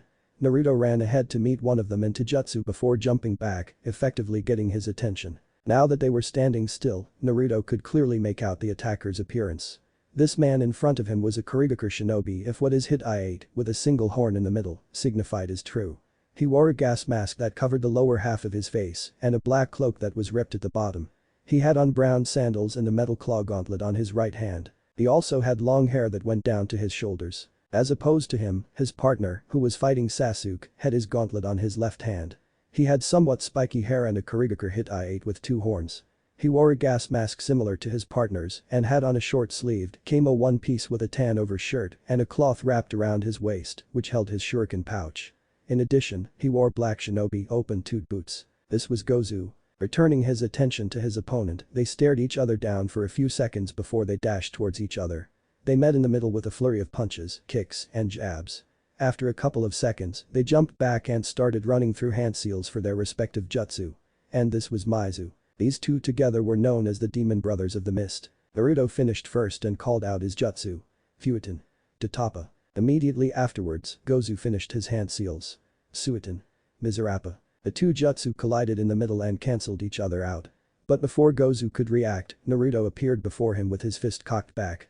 Naruto delivered his right hook and effectively knocked his assailant out. He then looked over to see Sasuke finishing Maizu off with a roundhouse kick to the side of the head. They then tied the 2 up and interrogated them to find out that they were after Tazuna. Said bridge builder then told them of the hardships back home. So, I wouldn't blame you if you wanted to go back and leave me to my own. Tazuna finished before looking at his feet in shame. Don't even think about it, Tazuna-san. We will continue the mission, right guys? Naruto asked his team with a smile. Yeah, I don't have anything better to do. And I refuse to let my first mission outside of the village be a complete waste. Sasuke said with a smirk. Yeah, I'm with you, 100%. Hinata said with a smile. Well, since you guys are staying, I guess I just can't leave you here. Lead the way to Zuna-san. Kakashi said with an eye smile. And, Chapter 11. The Demons All Alone. Start. Naruto and the rest of Team 7 were currently walking down the path towards Wave Country at a leisurely pace. It has been a full day since the Demon Brothers had attacked and they had fully recovered from the only thing they had lost. Energy and very little at that. Naruto was currently talking with Kakashi about any potential threats to the mission when suddenly Kurama spoke to him in his mind. Naruto, there is a pretty high chakra source behind the bush on your left, forward about 5 feet. Kurama said worriedly. Got it? Thanks Kurama. Naruto thought to his longtime friend. As soon as they had passed the bush, Naruto threw the kunai he had in his hand out at the bush. He then heard a thud before going over to check it. When he parted the bushes, all he could see was his kunai, right in between the ears of a pure white rabbit. Naruto picked up his kunai and then proceeded to take the rabbit over to his team to inspect the suspicious rabbit. He knew there was something wrong about it, but he just couldn't pinpoint what it was. Why is its fur coat white? It's the middle of summer. Hinata's voice cut through his thoughts like a hot knife through butter. His eyes widened after hearing that. It must have been raised away from the sunlight. But those animals are only used for substitution techniques. It was then that Naruto heard a grunt, almost as if someone was pulling something heavy back in an attempt to throw it, wink, wink. Naruto's head whipped up so fast it looked like it might keep going and sail away from his body. He quickly thought to his oldest friend in his head, Kurama, I need your chakra sent to strengthen my right arm. I would hate to have it ripped off. Coming right up. Kurama said lazily. Naruto's arm suddenly gained a dark red hue, just in time to see a giant cleaver sword flying through the air at his team. He dashed in front of his team and held out his right hand and caught the handle as it flew past him. He was pulled back a few inches before coming to a stop with a new sword in his hand. Everything was silent until Naruto dropped the sword at his feet as Kurama's chakra receded back into the seal. Well, that was cool. I probably looked like a total badass just then. Naruto said with a smirk. Naruto, pay attention. Obviously, someone just threw that at us. Kakashi told his student with a sigh. That's true. Naruto replies before looking towards the tree line. You can come out now, Zabuza Mamachi. Naruto says, suddenly turning serious. Ah, this one shows promise. I probably should have brought Haku after all. A voice says as he walks through the tree line to show a shirtless man with black hair, bandages covering the lower half of his face, and a Kurigakure headband put to the side with a scratch through it, showing that he was a missing nin. He had black and white camo arm and leg warmers with grey, striped pants. I was wondering if I could get my sword back, I doubt I would be any challenge without it. He said with a knowing smirk. Everyone here knew that he would be more of a challenge even without the sword. I dunno, can you take it from me? Naruto asks with his trickster smirk. I'm sure I can manage, boy. Zabuza then formed one hand seal before mist started creeping up all around them. Careful Naruto, he is a master of the silent killing technique. Kakashi said, not wanting to switch out with Naruto at this minute and possibly give Zabuza an opening. I know Kakashi-sensei. I'll be careful and if I need help, I will tell you. Naruto replied with a confident grin. This will be the ultimate test of how far I've come as a swordsman. He would have said more, but he was suddenly cut off by a kunai making him dodge. Thanks for my sword back, brat. Zabuza said as he retrieved his sword. Well you can't expect me to test my swordsmanship fighting someone without a sword. Naruto replied, already having pinpointed where the missing nin was. 8 points. Larynx, spine, lungs, liver, jugular, subclavian artery, kidneys, heart. The voice came from out of the mist. Which shall I go for first? The voice sounded slightly amused now. Ooh.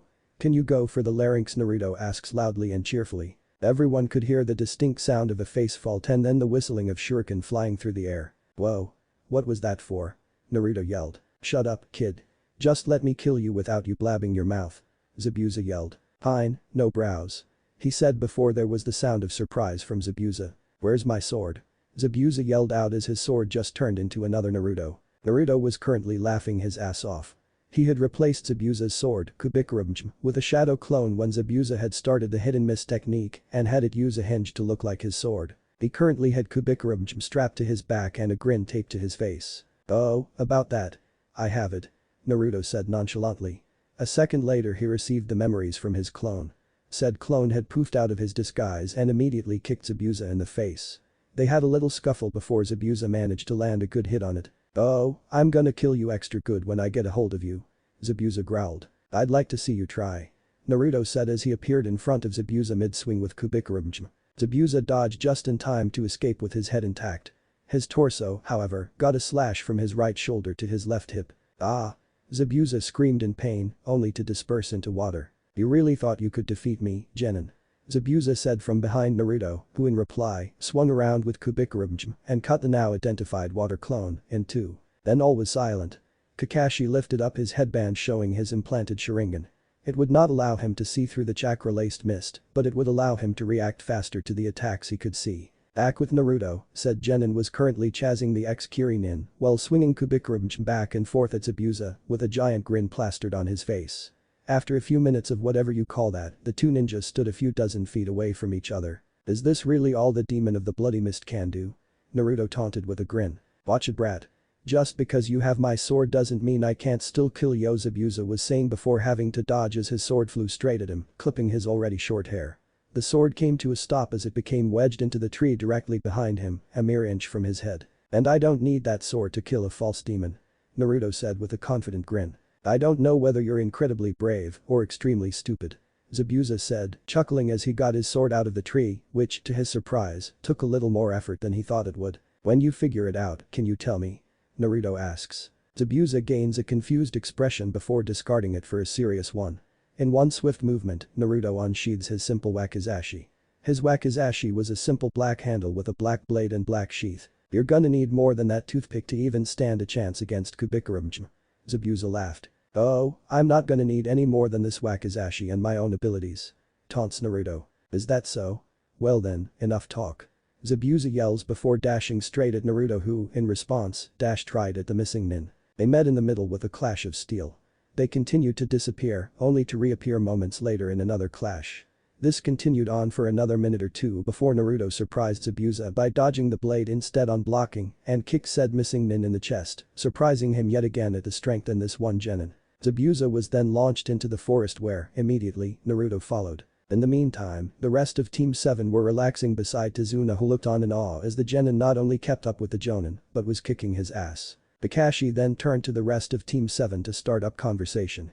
"So, what are you guys wanting to learn on our stay here?" "I was thinking about trying to master a few fire jutsu and maybe some chakra control exercises," Sasuke explained. "I wanted to work on a couple of water jutsu and also chakra control like Sasuke-kun said." Hinata said with thoughtful expression. "Good, you know the importance of chakra control and not just flailing flashy jutsu everywhere once you've learned it.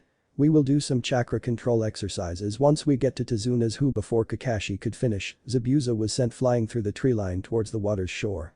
He looked to be panting and having cuts all over his body, especially on his arms. A moment later Naruto came through the foliage and was about to run at Zabuza before Kakashi spoke. "Naruto, let me finish this. I don't want you to have your first kill yet," Kakashi said with a small, sincere eye smile. "Okay, have your fun, Kakashi-sensei." Naruto replies with a knowing smile. "Oh, I will," Kakashi said with a sadistic smile. "You're lucky, Zabuza, you're the first high-level shinobi that I have fought since I started getting back into my Anbu shape. So, thank you for being my testing dummy." And then they were off. Kakashi engaged Zabuza in a taijutsu fight for a few moments before Zabuza pulled out Kubikuramjima and forced Kakashi to dodge or block and counter with a kunai reinforced with chakra. Pretty much goes like canon except Kakashi is not tired at all while Zabuza is. After Kakashi used the Suiton Daibakufu no Jutsu, Great Waterfall Technique, before Zabuza was launched through the forest until he came to a stop as he hit a particularly sturdy tree. "Can you see the future with those eyes?" Zabuza asks fearfully for once in his life. "Yes, and your future is death," says Kakashi as he threw a kunai at the missing nin's head. As it was about to kill the ex-Kiri nin, Naruto appeared and snatched the kunai out of the air. "Sorry Kakashi, but I need to ask him something," Naruto said seriously, leaving no room for debate. "Zabuza Mamachi, before you are put to death, who is Haku?" "I heard you say their name before," Naruto asks with utmost seriousness. "Just some girl I raised to be a tool for my use and my use alone. She was injured during her last mission protecting me, so she is of no use to me anymore. She is being sold to the highest bidder at Gato's mansion in a few days." "Why?" Zabuza says, trying to rile up the blonde in front of him. Unfortunately for him, it worked. "So you mean to tell me that you raised her, not out of the goodness of your heart, but to make her into a tool? Then when she protects you at the risk of her life, you discard her like trash after she gets injured by protecting your ungrateful ass?" Naruto asks with his head slightly tilted down so that his hair shadows his eyes. "Yep, she was pretty too. Too bad she would never let me have my way with her, what with her seeing me as some sort of father figure. Ha. What rubbish. I hope she gets sold to a fat old guy that keeps her locked in his basement." Hahaha. Zabuza's laughing was cut off as he suddenly felt an immense amount of killing intent directed directly at him. He looks up at Kakashi, expecting him to be source of this horrible aura, only to see him walking slowly backwards while looking slightly fearful of the blonde in front of him. Speaking of the blonde, Zabuza's gaze eventually found the source of the incredible amount of Kai. Naruto was now looking directly at the missing nin with crimson red eyes, with a vulpine slit splitting his eye, acting as his pupil. Naruto's nails elongated into claws and his whisker marks darkened. "Where's Gato's mansion? Speak quickly before I kill you." Naruto spoke in a demonic voice as he drew on Kurama's chakra. "It's about 20 miles north of the unfinished BR bridge," Zabuza said shakily as he was honestly scared shitless of the boy in front of him. "You're nothing but a coward and nothing more than trash. Because of your past actions, especially to those close to you, I, Uzumaki Naruto, will grant you a slow and painful death." Naruto spoke, his respect for the man's sword prowess extinguishing in an instant. Kakashi quickly put Zabuza in a strong genjutsu, making him think he was undergoing Naruto's torture. Before Naruto could lunge for the kill, Kakashi threw a kunai into Zabuza's heart. "Calm down Naruto. I don't want you becoming a heartless killer just because you lost yourself to rage." "Well yes he deserves it, you're not like that." Kakashi spoke sagely, trying to calm his student. "You're right Kakashi-sensei. We have to save that Haku person, right?" Naruto asked Kakashi hopefully. "Yes, we will save her. But first, we need to escort Tazuna back to his home and start training. Now that we've defeated Zabuza, Gato might just send someone more powerful to attack us." "You're right, as usual. Well, let's get back to the team and Tazuna," Naruto said with his smile back on his face. "1 second. Kakashi said as he cut Zabuza's head off and put it into a storage scroll that he had on his person. "Might as well get the bounty money." Naruto just looked at his sensei with a smirk before grabbing Kubikuramjima and shrugging at Kakashi's smirk. Naruto then dashed into the foliage back to his team, Kakashi following right behind him. Team 7 continued to escort Tazuna back to his house in Wave Country when Sasuke suddenly asked Naruto a question that was on all of their minds. "Naruto, what are you gonna do with Zabuza's sword?" "Oh, I've actually got a plan for that. This plan will actually help Konoha in the future," Naruto says with a grin. "What is this plan, Naruto-kun?" Hinata asks curiously. "Okay, lean in," Naruto says, causing them to do so. Even Tazuna was curious. "My plan," as they leaned in further. "A secret." Everyone's face then met the ground as they were ticked by Naruto. Said trickster was currently laughing his ass off while running away from a fuming Sasuke. The rest of the group was laughing as they watched the two genin friends interact with each other. End. Chapter 12. Kakashi's gift in Gato's mansion. Naruto was currently lying in bed thinking about Kurama's proposal. Flashback. Zabuza fight. Naruto had just handed the fight over to Kakashi when a familiar voice resounded through his head. "Hey, I noticed your sensei is constantly expelling chakra out of his left eye," Kurama said, intrigued. "That would probably be his implanted sharingan. I think he said his old teammate gave it to him before he died," Naruto explained. "That explains it." "That explains what?" "Well, when one implants someone else's DNA into themselves, it requires more chakra than normal to use that person's techniques. This happens because the two strands of DNA are not compatible with each other. Kakashi is using unnecessary chakra just to keep his sharingan open." "Dang, I wish I could do something to help him," Naruto thought glumly. "Well, you might not be able to do anything, but I guess I could help the guy out. I mean, he did protect you when he was still in Ambu," Kurama says smugly. "What do you mean, Kurama? What can you do while in the seal?" "What I can do is alter the eye's DNA to match Kakashi's DNA. You can ask him when you two are alone, but you must tell him that it will be extremely painful as I will literally be taking DNA out of his eye socket to use as a template for the new DNA," Kurama warned. "Okay, I'll ask him when we get to Tazuna-sen's house. Thank you for this, Kurama," Naruto thinks with a grin before he remembers something he heard Zabuza say. "Hey, I wonder who Haku is." Flashback. And just as he was ending his little reminiscing period, he heard a knock at his door. "Come in," Naruto said, just loud enough for the person on the other side of the door, already expecting who it was. "Yo, Naruto. You wanted to see me?" Kakashi asked. "Yay, I have a proposition for you." He paused, making sure he had Kakashi's full attention before continuing. "Kurama is able to fix your little sharingan eats too much chakra problem. But he warns that it will be extremely painful should you choose to do it." "How will he fix my little problem?" Kakashi asked unbelievingly. "He can use his chakra to rewrite the DNA in your sharingan eye to make it match yours. This will allow you to be able to turn it off and on again and for its techniques to be less chakra consuming." Kakashi was slightly taken aback when he heard that completely legit answer. "Okay, I will do it," Kakashi decides after a few moments of thought. "Good, now lay down on your back and uncover your sharingan while I put up some privacy seals," Naruto instructs as he is already going through hand seals for the privacy seals. He then puts a paralyzing seal on Kakashi's chest so that he doesn't flail around. After a few seconds, Naruto was standing over Kakashi with his hand over the copy ninja's left eye. "Ready?" Naruto asks hesitantly. "Born ready," Kakashi replies confidently. At that reply, Naruto relinquished control over his hand as red chakra started to cover it entirely. Not a second later, Kakashi screamed out in pain, trying with all of his might to thrash around. After a half hour of non-stop screaming, the chakra finally retreated back into the seal. Naruto, seeing that Kakashi is unconscious, summons a seal-less shadow clone to carry his sensei back to his room after deactivating the privacy seals. When Naruto gained memories from his clone, he relaxed into his bed, ready to enter dreamland. Time skip. Next morning, Naruto and the rest of Team 7, minus Kakashi, with the added company of Tazuna and Tsunami, were quietly eating breakfast that Tsunami had graciously provided for them. "It's been almost an hour since we've been up. Don't you think Kakashi-sensei would have gotten up by now?" Hinata asked worriedly. "He had a pretty rough night last night. Let's just let him sleep in today while we start doing warm-ups before the real training starts," Naruto assured his team. "Whatever you say, Naruto," Sasuke spoke, trusting his friend's decisions. Time skip. Dinner. Naruto and his team walked into the house ready for lunch.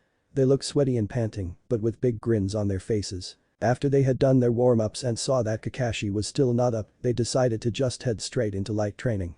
Which, of course, led to a competition between Sasuke and Naruto about who could master their new jutsu the fastest. But Sasuke, he had to completely master the Kaiten Hasenka no Jutsu, Phoenix Flower technique.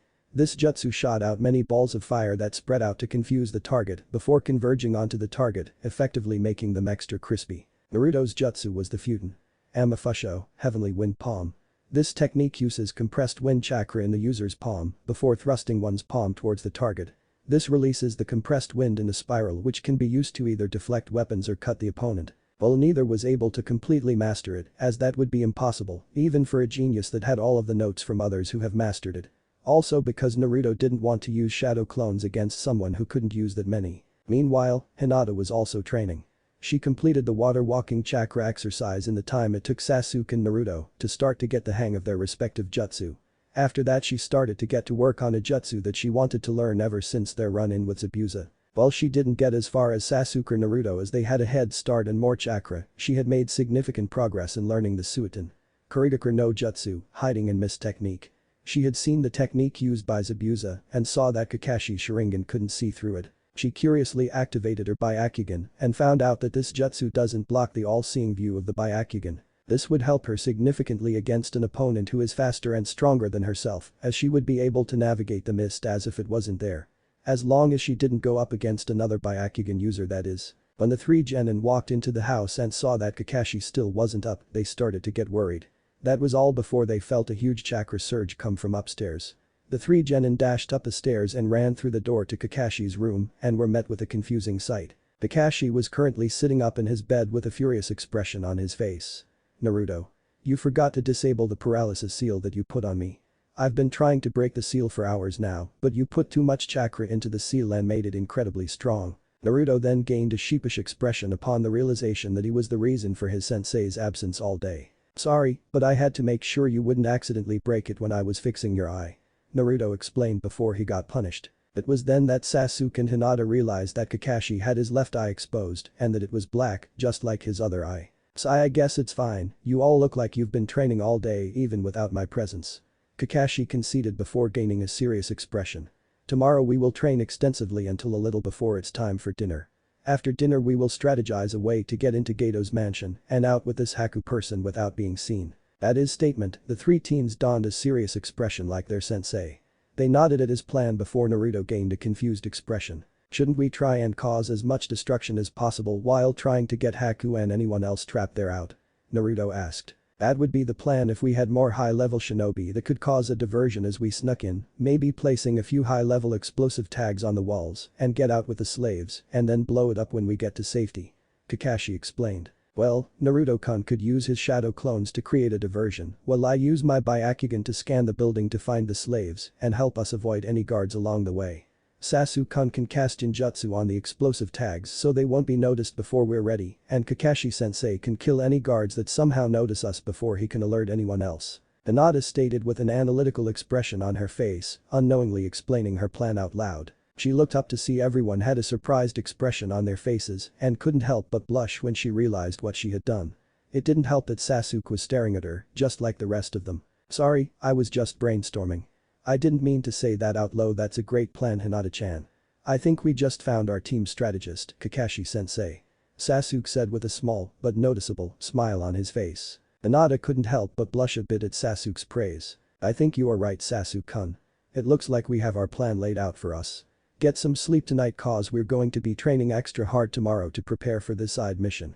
I'm going to go get some food since I haven't eaten all day," Kakashi says with a slight glare at Naruto, who whistled and looked the other way. Time skip. Tomorrow, Team 7 could be seen training out by a lake. Naruto and Sasuke could be seen trying and failing at the water walking exercise. They simply had too much chakra to control, so it was harder than with Hinata, who had smaller chakra reserves. Hinata, who had completed the exercise, had done it earlier to make it second nature and was currently trying to master the Kurigakure no Jutsu. She had the chakra requirements down and was just trying to expand how far the mist spread. They continued this training until Naruto and Sasuke eventually managed to stand, walk, and run on water. Kakashi then had them preform a jutsu while standing on water as a final test of sorts. They then started trying to master their respective jutsu until it was time to eat dinner and go to bed, but not before going over the plan once more and Kakashi asking if there were any concerns in the plan, which they denied. Time skip. Tomorrow morning, outside of Gato's mansion. "Okay, are you three ready?" Kakashi asked his team seriously. "Yep, I think we're good," Naruto says just as seriously after a look to his team who, in response, just nodded. "Okay then, we'll use the strategy we've discussed to neutralize this base of operations," Kakashi explained. But that, Team 7 jumped up to the building's side wall, out of sight from all guards, but not before Naruto created 2 shadow clones with enough chakra to make about a dozen each before dispelling. The clones ran off the other side of the property to create a big enough diversion to draw out most of the guards. After a couple of minutes, Team 7 heard an explosion on the other side of the property and knew that that was their cue. As one, they ran through an open window into a dark hallway. When they didn't hear any movement, they took that as a sign to move on. As they crept through the mansion, with Hinata having them hide at times to avoid men rushing to the commotion outside and having to stop a couple times to plant an explosive tag here and there, they silently made their way to the basement where Hinata said she saw a huge group of women in chains down there. After they had finally found the jail cells, they started to look for the keys. After a minute or two of searching and coming up with nothing, Naruto chose to use some of Kurama's chakra in his hand to melt the hinges since it emitted no sound other than a small hissing. When they had all of the women gathered, they started to make their way back to the window where they came in. "Do we have everyone?" Naruto asks the former slaves. "Well, we're missing Haku," a small-voiced girl near the back said. "What's your name, miss?" Naruto asked a female voice. The girl, maybe his junior, came to the front of the group to talk with Naruto, face to face. She was a fair-skinned girl with waist-length white hair being covered by a green bandana with a long curved white stripe. She had gray eyes with 3 black concentric rings. She wore a sleeveless kimono over a green top with only one sleeve covering her left arm. Both of her arms were bandaged up to the elbows. She also wore black, slightly ripped Anbu pants with black Anbu sandals. "My name is Raizetsu. Please, we have to save my friend, Haku," she says, slightly tearing up. "Don't worry, we'll save Haku. I promise, and I never go back on my word. I'm Naruto, by the way, and this is my team, Sasuke, Hinata, and Kakashi-sensei," Naruto said with a big smile before introducing his team. Thank you so much, Naruto-san. I will never be able to repay you," Raizetsu said, bowing. "There's no need for any of that, we're just doing our part to make the world a better place," Naruto said, smiling his patented smile, making her blush slightly. "Kakashi-sensei, how about you take everyone down and out to the rendezvous point while I go and get Haku? I will leave some shadow clones to help bring everyone down," Naruto suggests. "I don't like it, but I guess you can handle it. Be back in half an hour or I'm coming back in for you, either stealthily or not," Kakashi warned, slightly worried for his student. "Don't worry, I'll be back before you know it," Naruto says before creating a dozen shadow clones and running in the direction where he sensed an ice-cold chakra signature. "Don't worry so much, he'll be fine. If anyone can do this quietly and get out in the nick of time, it's Naruto," Sasuke said with a smirk after seeing Raizetsu look after Naruto with a worried look. "Yeah, okay," she said before going with the rest of the group. Time skip. 5 minutes, with Naruto. Naruto had been sneaking around the mansion, trying to get intel on where the bidding lot is supposed to take place. All he found out was the location of the money vault archive room. That is where he is now. Naruto had 2 reasons for standing in front of the vault door. 1, he wanted to give the money in the vault back to the people, and 2, if there was a blueprint on this mansion anywhere in this mansion, it had to be here. Naruto then used a supercharged Katen Gakakyu no Jutsu, great fireball technique, that melted the door after a minute of continuous bombardment of fire. Naruto then proceeded to seal every speck of gold and every single ryo.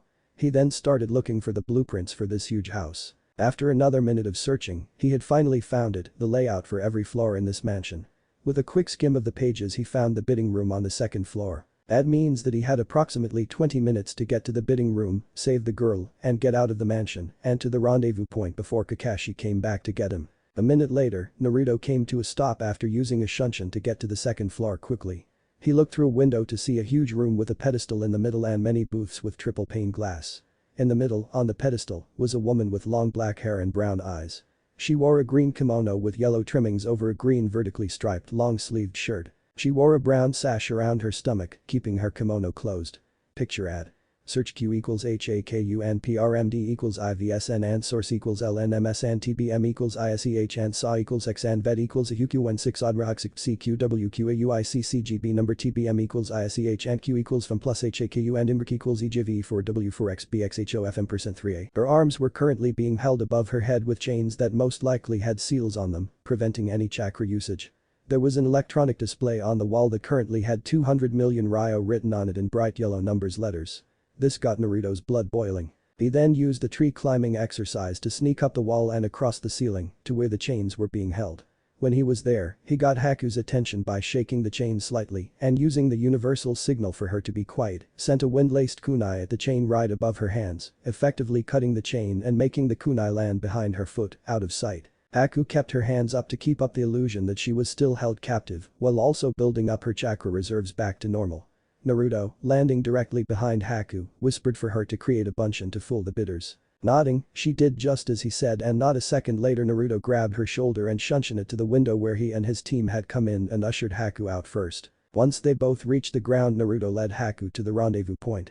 They got there with 3 minutes to spare, and as soon as they touched ground near the group, Raizetsu ran up and hugged Haku, who was only a year or two older than her and a couple inches taller. After hugging Haku, she turned her affection towards Naruto and immediately hugged him as well saying, "Thank you so much Naruto-san, how can I ever repay you? It's no problem Ryu-chan. Just knowing that you're all safe is all the repayment I could ask for," Naruto said sincerely. Raizetsu blushed slightly at the nickname and the suffix. Kakashi then started the countdown to when he was going to set the explosive tags off. 1098. This is where the rest joined in. 7,654,321 at the one, everyone cheered that they were finally rid of that hellhole, some, who had been there longer, more than others. They had then made their way back to the town to greet their families and friends. They had made a promise that when they were finally rid of Geto, they would celebrate tenfold.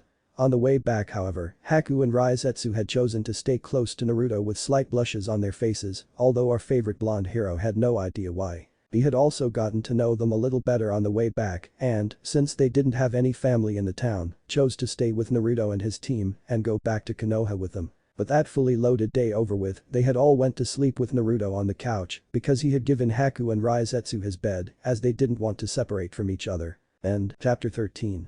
Celebration and heading home. Naruto and the rest of Team 7, as well as Haku and Raizetsu, were sitting on the almost finished bridge with Kakashi standing over them. It had been 1 week since their rescue of all of Geto's slaves and the destruction of his mansion. In this time, Tazuna had been working his crew overtime to try and get this bridge done as soon as possible. With the money that Naruto had returned from Geto's vault, the only problem was time. There was also the problem with Haku's injury. Though it was not life-threatening, it certainly put a stopper on her ninja career. She explained that they were fighting another missing nin from Kumagakure that had tried to recreate the Raikage's prized lightning armor and was banished for it, seeing as how he had stolen personal information and publicly berated the Kage for not sharing the jutsu. The Kumo nin had used this bastardized version to blitz Zabuza and get behind him, preparing to stab him through the back with his lightning-enhanced sword. That is, until Haku dashed in front of the attack, taking the sword to the middle of her torso and saving Zabuza in the process. After her selfless defense, Zabuza had pushed her body to the side before cleaving the Kumo nin in half, killing him instantly. Zabuza then had a medic nin look the girl over, coming to the result that the sword had damaged her lungs and made it nearly impossible for her to exert herself physically. Every time she would try to push herself, she would wheeze and incomparable pain would shoot through her diaphragm. After being told this, Naruto had immediately asked Kurama if they could do something, to which the giant fox merely responded with, "I rewrote the DNA in a man's eye, you really think a bit of lung damage is anything for me?" And so, Haku was up and back in business before too long and has thanked Naruto every day since. So, that brings us to today. Kakashi had asked the two additions to introduce themselves again with the same questions he asked Naruto, Sasuke, and Hinata when they first met him, as well as what their specialties were. Haku, choosing to go first, spoke up with a smile. "My name is Haku, I am a descendant of the Yuki clan, a clan known for their ice-release Kekkei Genkai, to which I am proficient at. I like flowers and herbs, training, my friends, and reading. I dislike traitors, rapists, and people who hurt others just for fun. I don't really have any hobbies since all Zabuza cared about was training. My dreams for the future I'm not sure as of yet. And I specialize in my ice jutsu, speed, and healing." Everyone smiled at her answer before looking to Raizetsu for her introduction. "My name is Raizetsu, and I was in Anbu from my home village of Kusagakure before a mission went wrong and I was betrayed by my teammates who were given money for handing me over to Geto and his thugs. Geto had approached me before to try recruit me for his little band of delinquents and thieves due to my prowess while I was in duty, but I refused. This led to him bribing my squad mates into incapacitating me and handing me over as a slave. My likes are training, developing new jutsu, and hanging out with my friends. I hate traitors, people like Geto, and people who would do anything for money.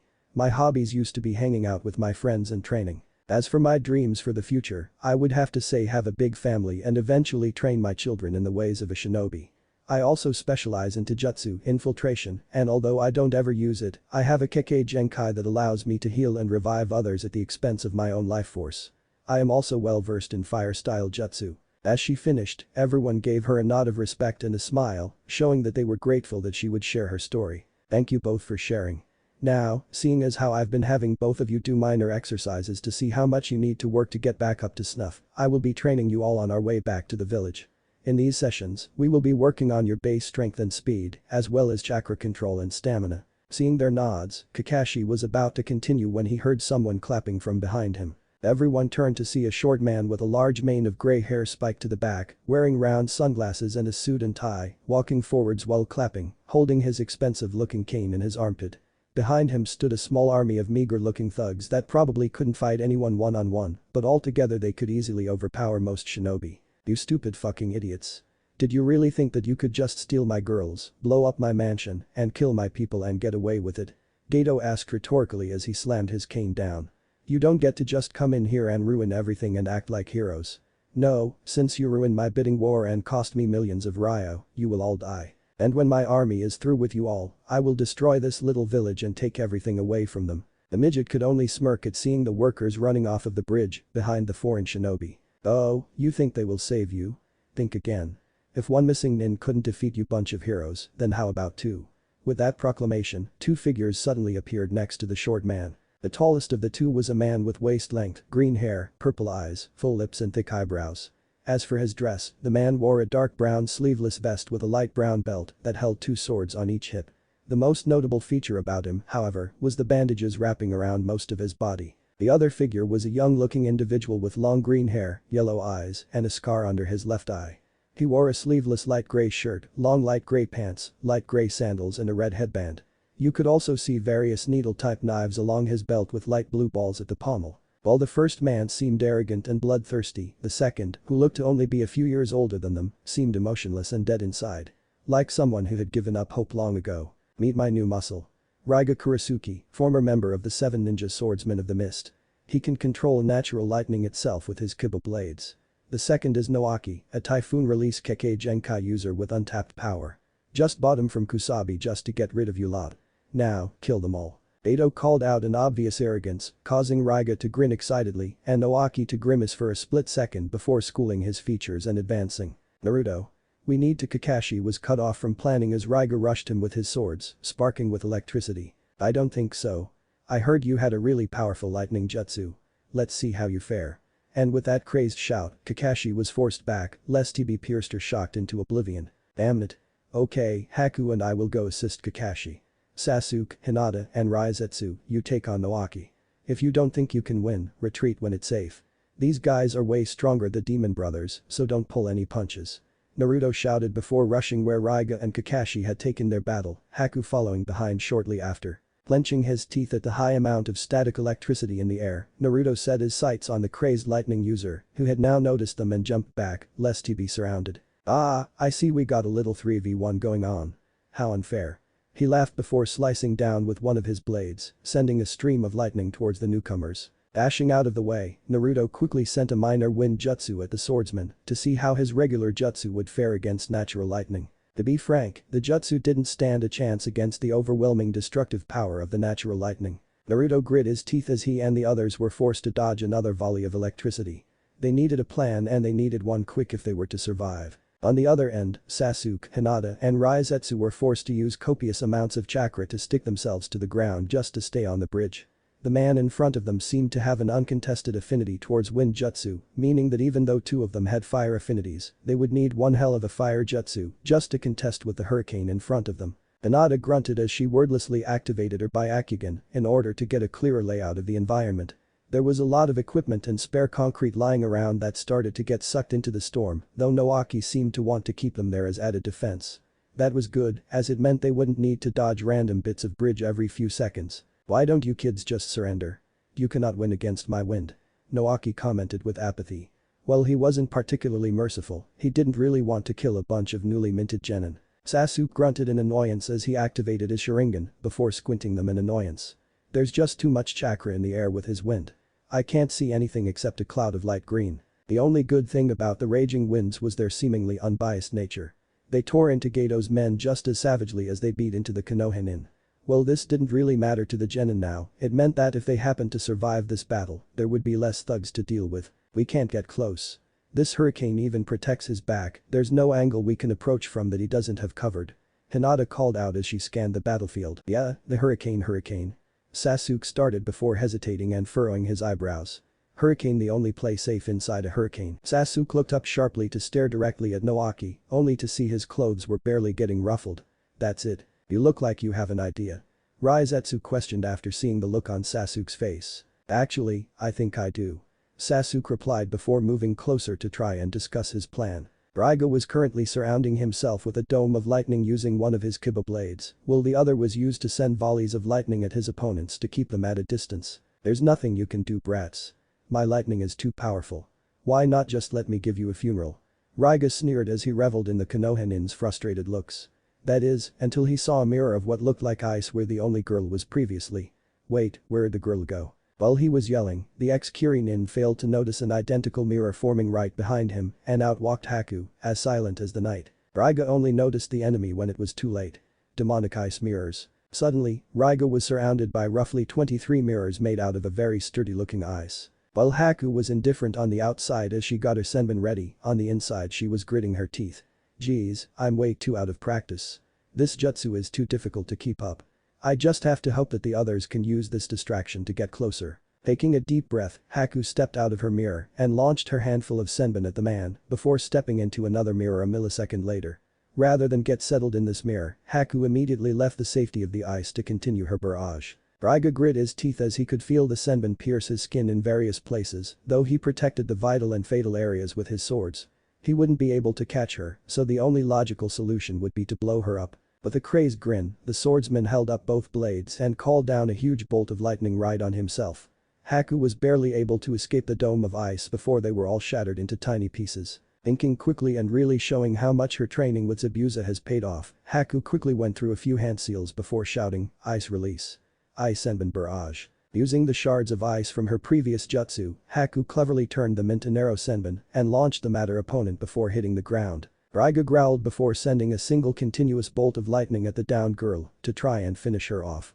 As the attack was about halfway between the two, Kakashi intercepted the bolt with his own lightning jutsu, the Rikiri, or lightning cutter.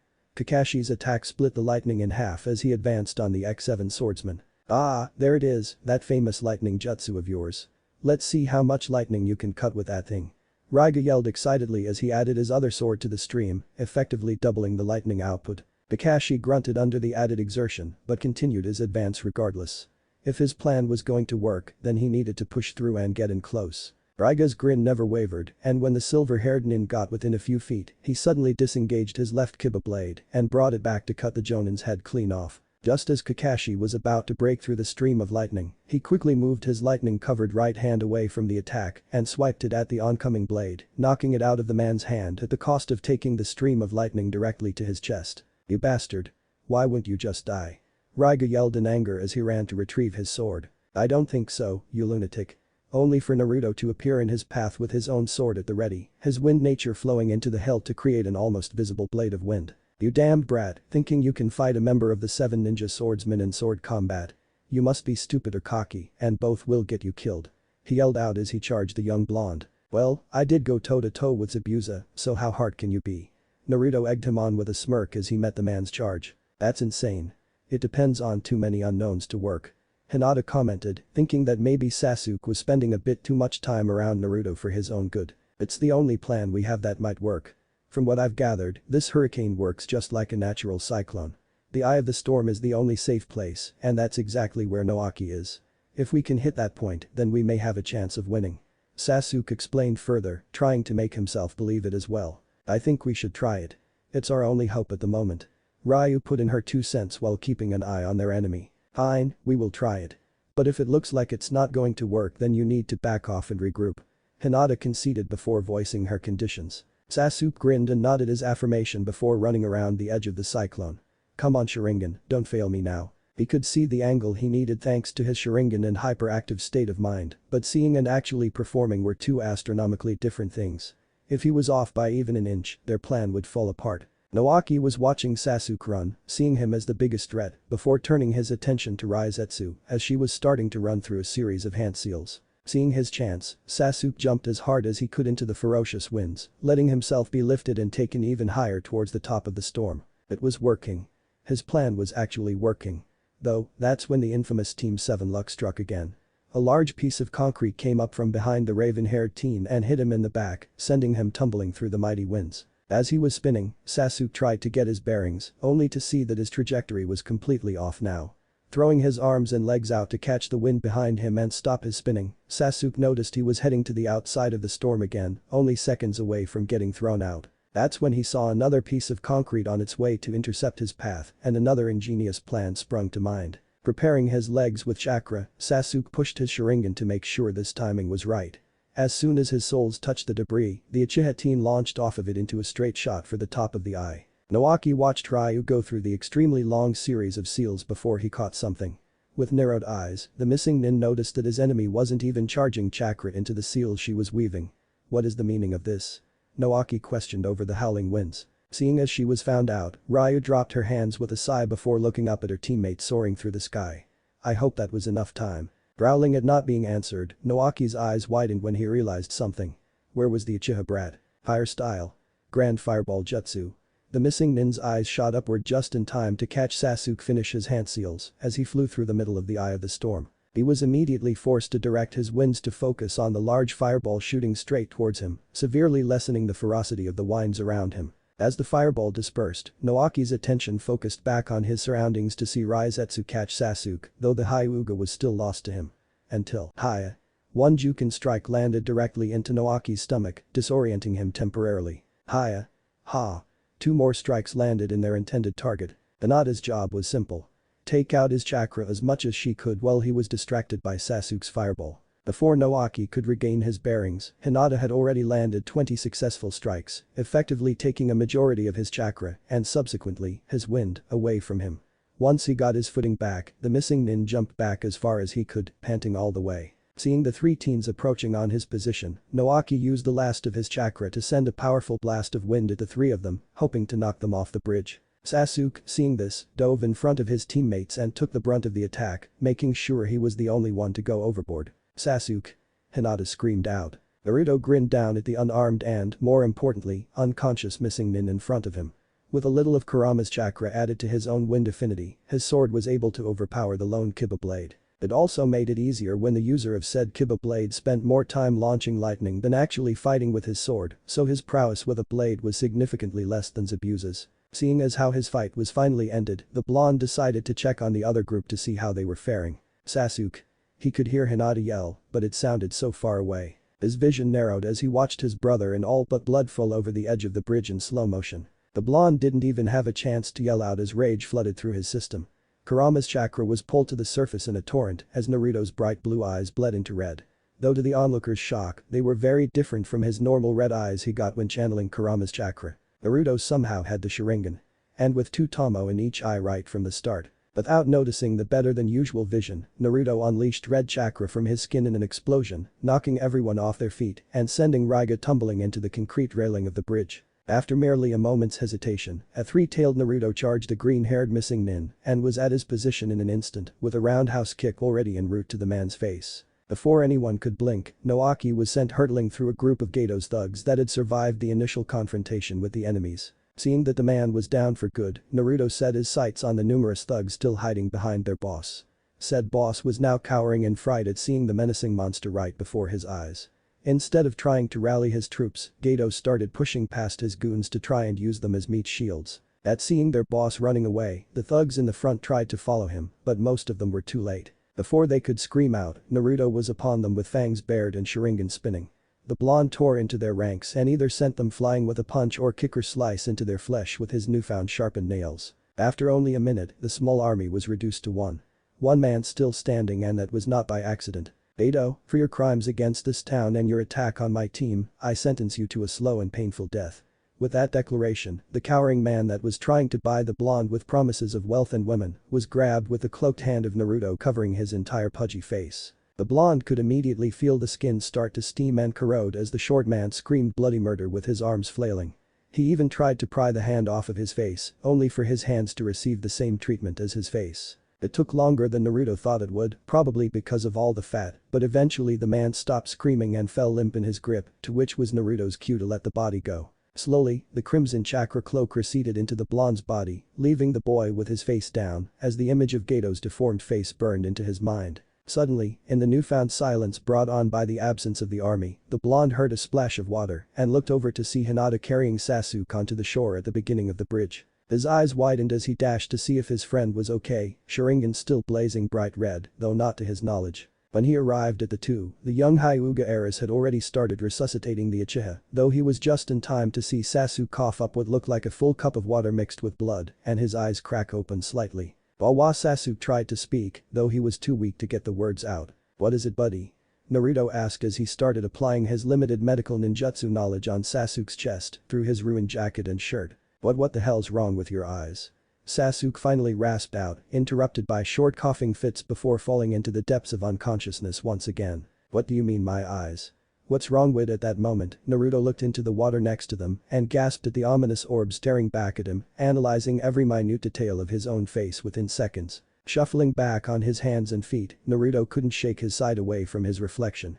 How the hell? "Naruto-kun, I need you to focus.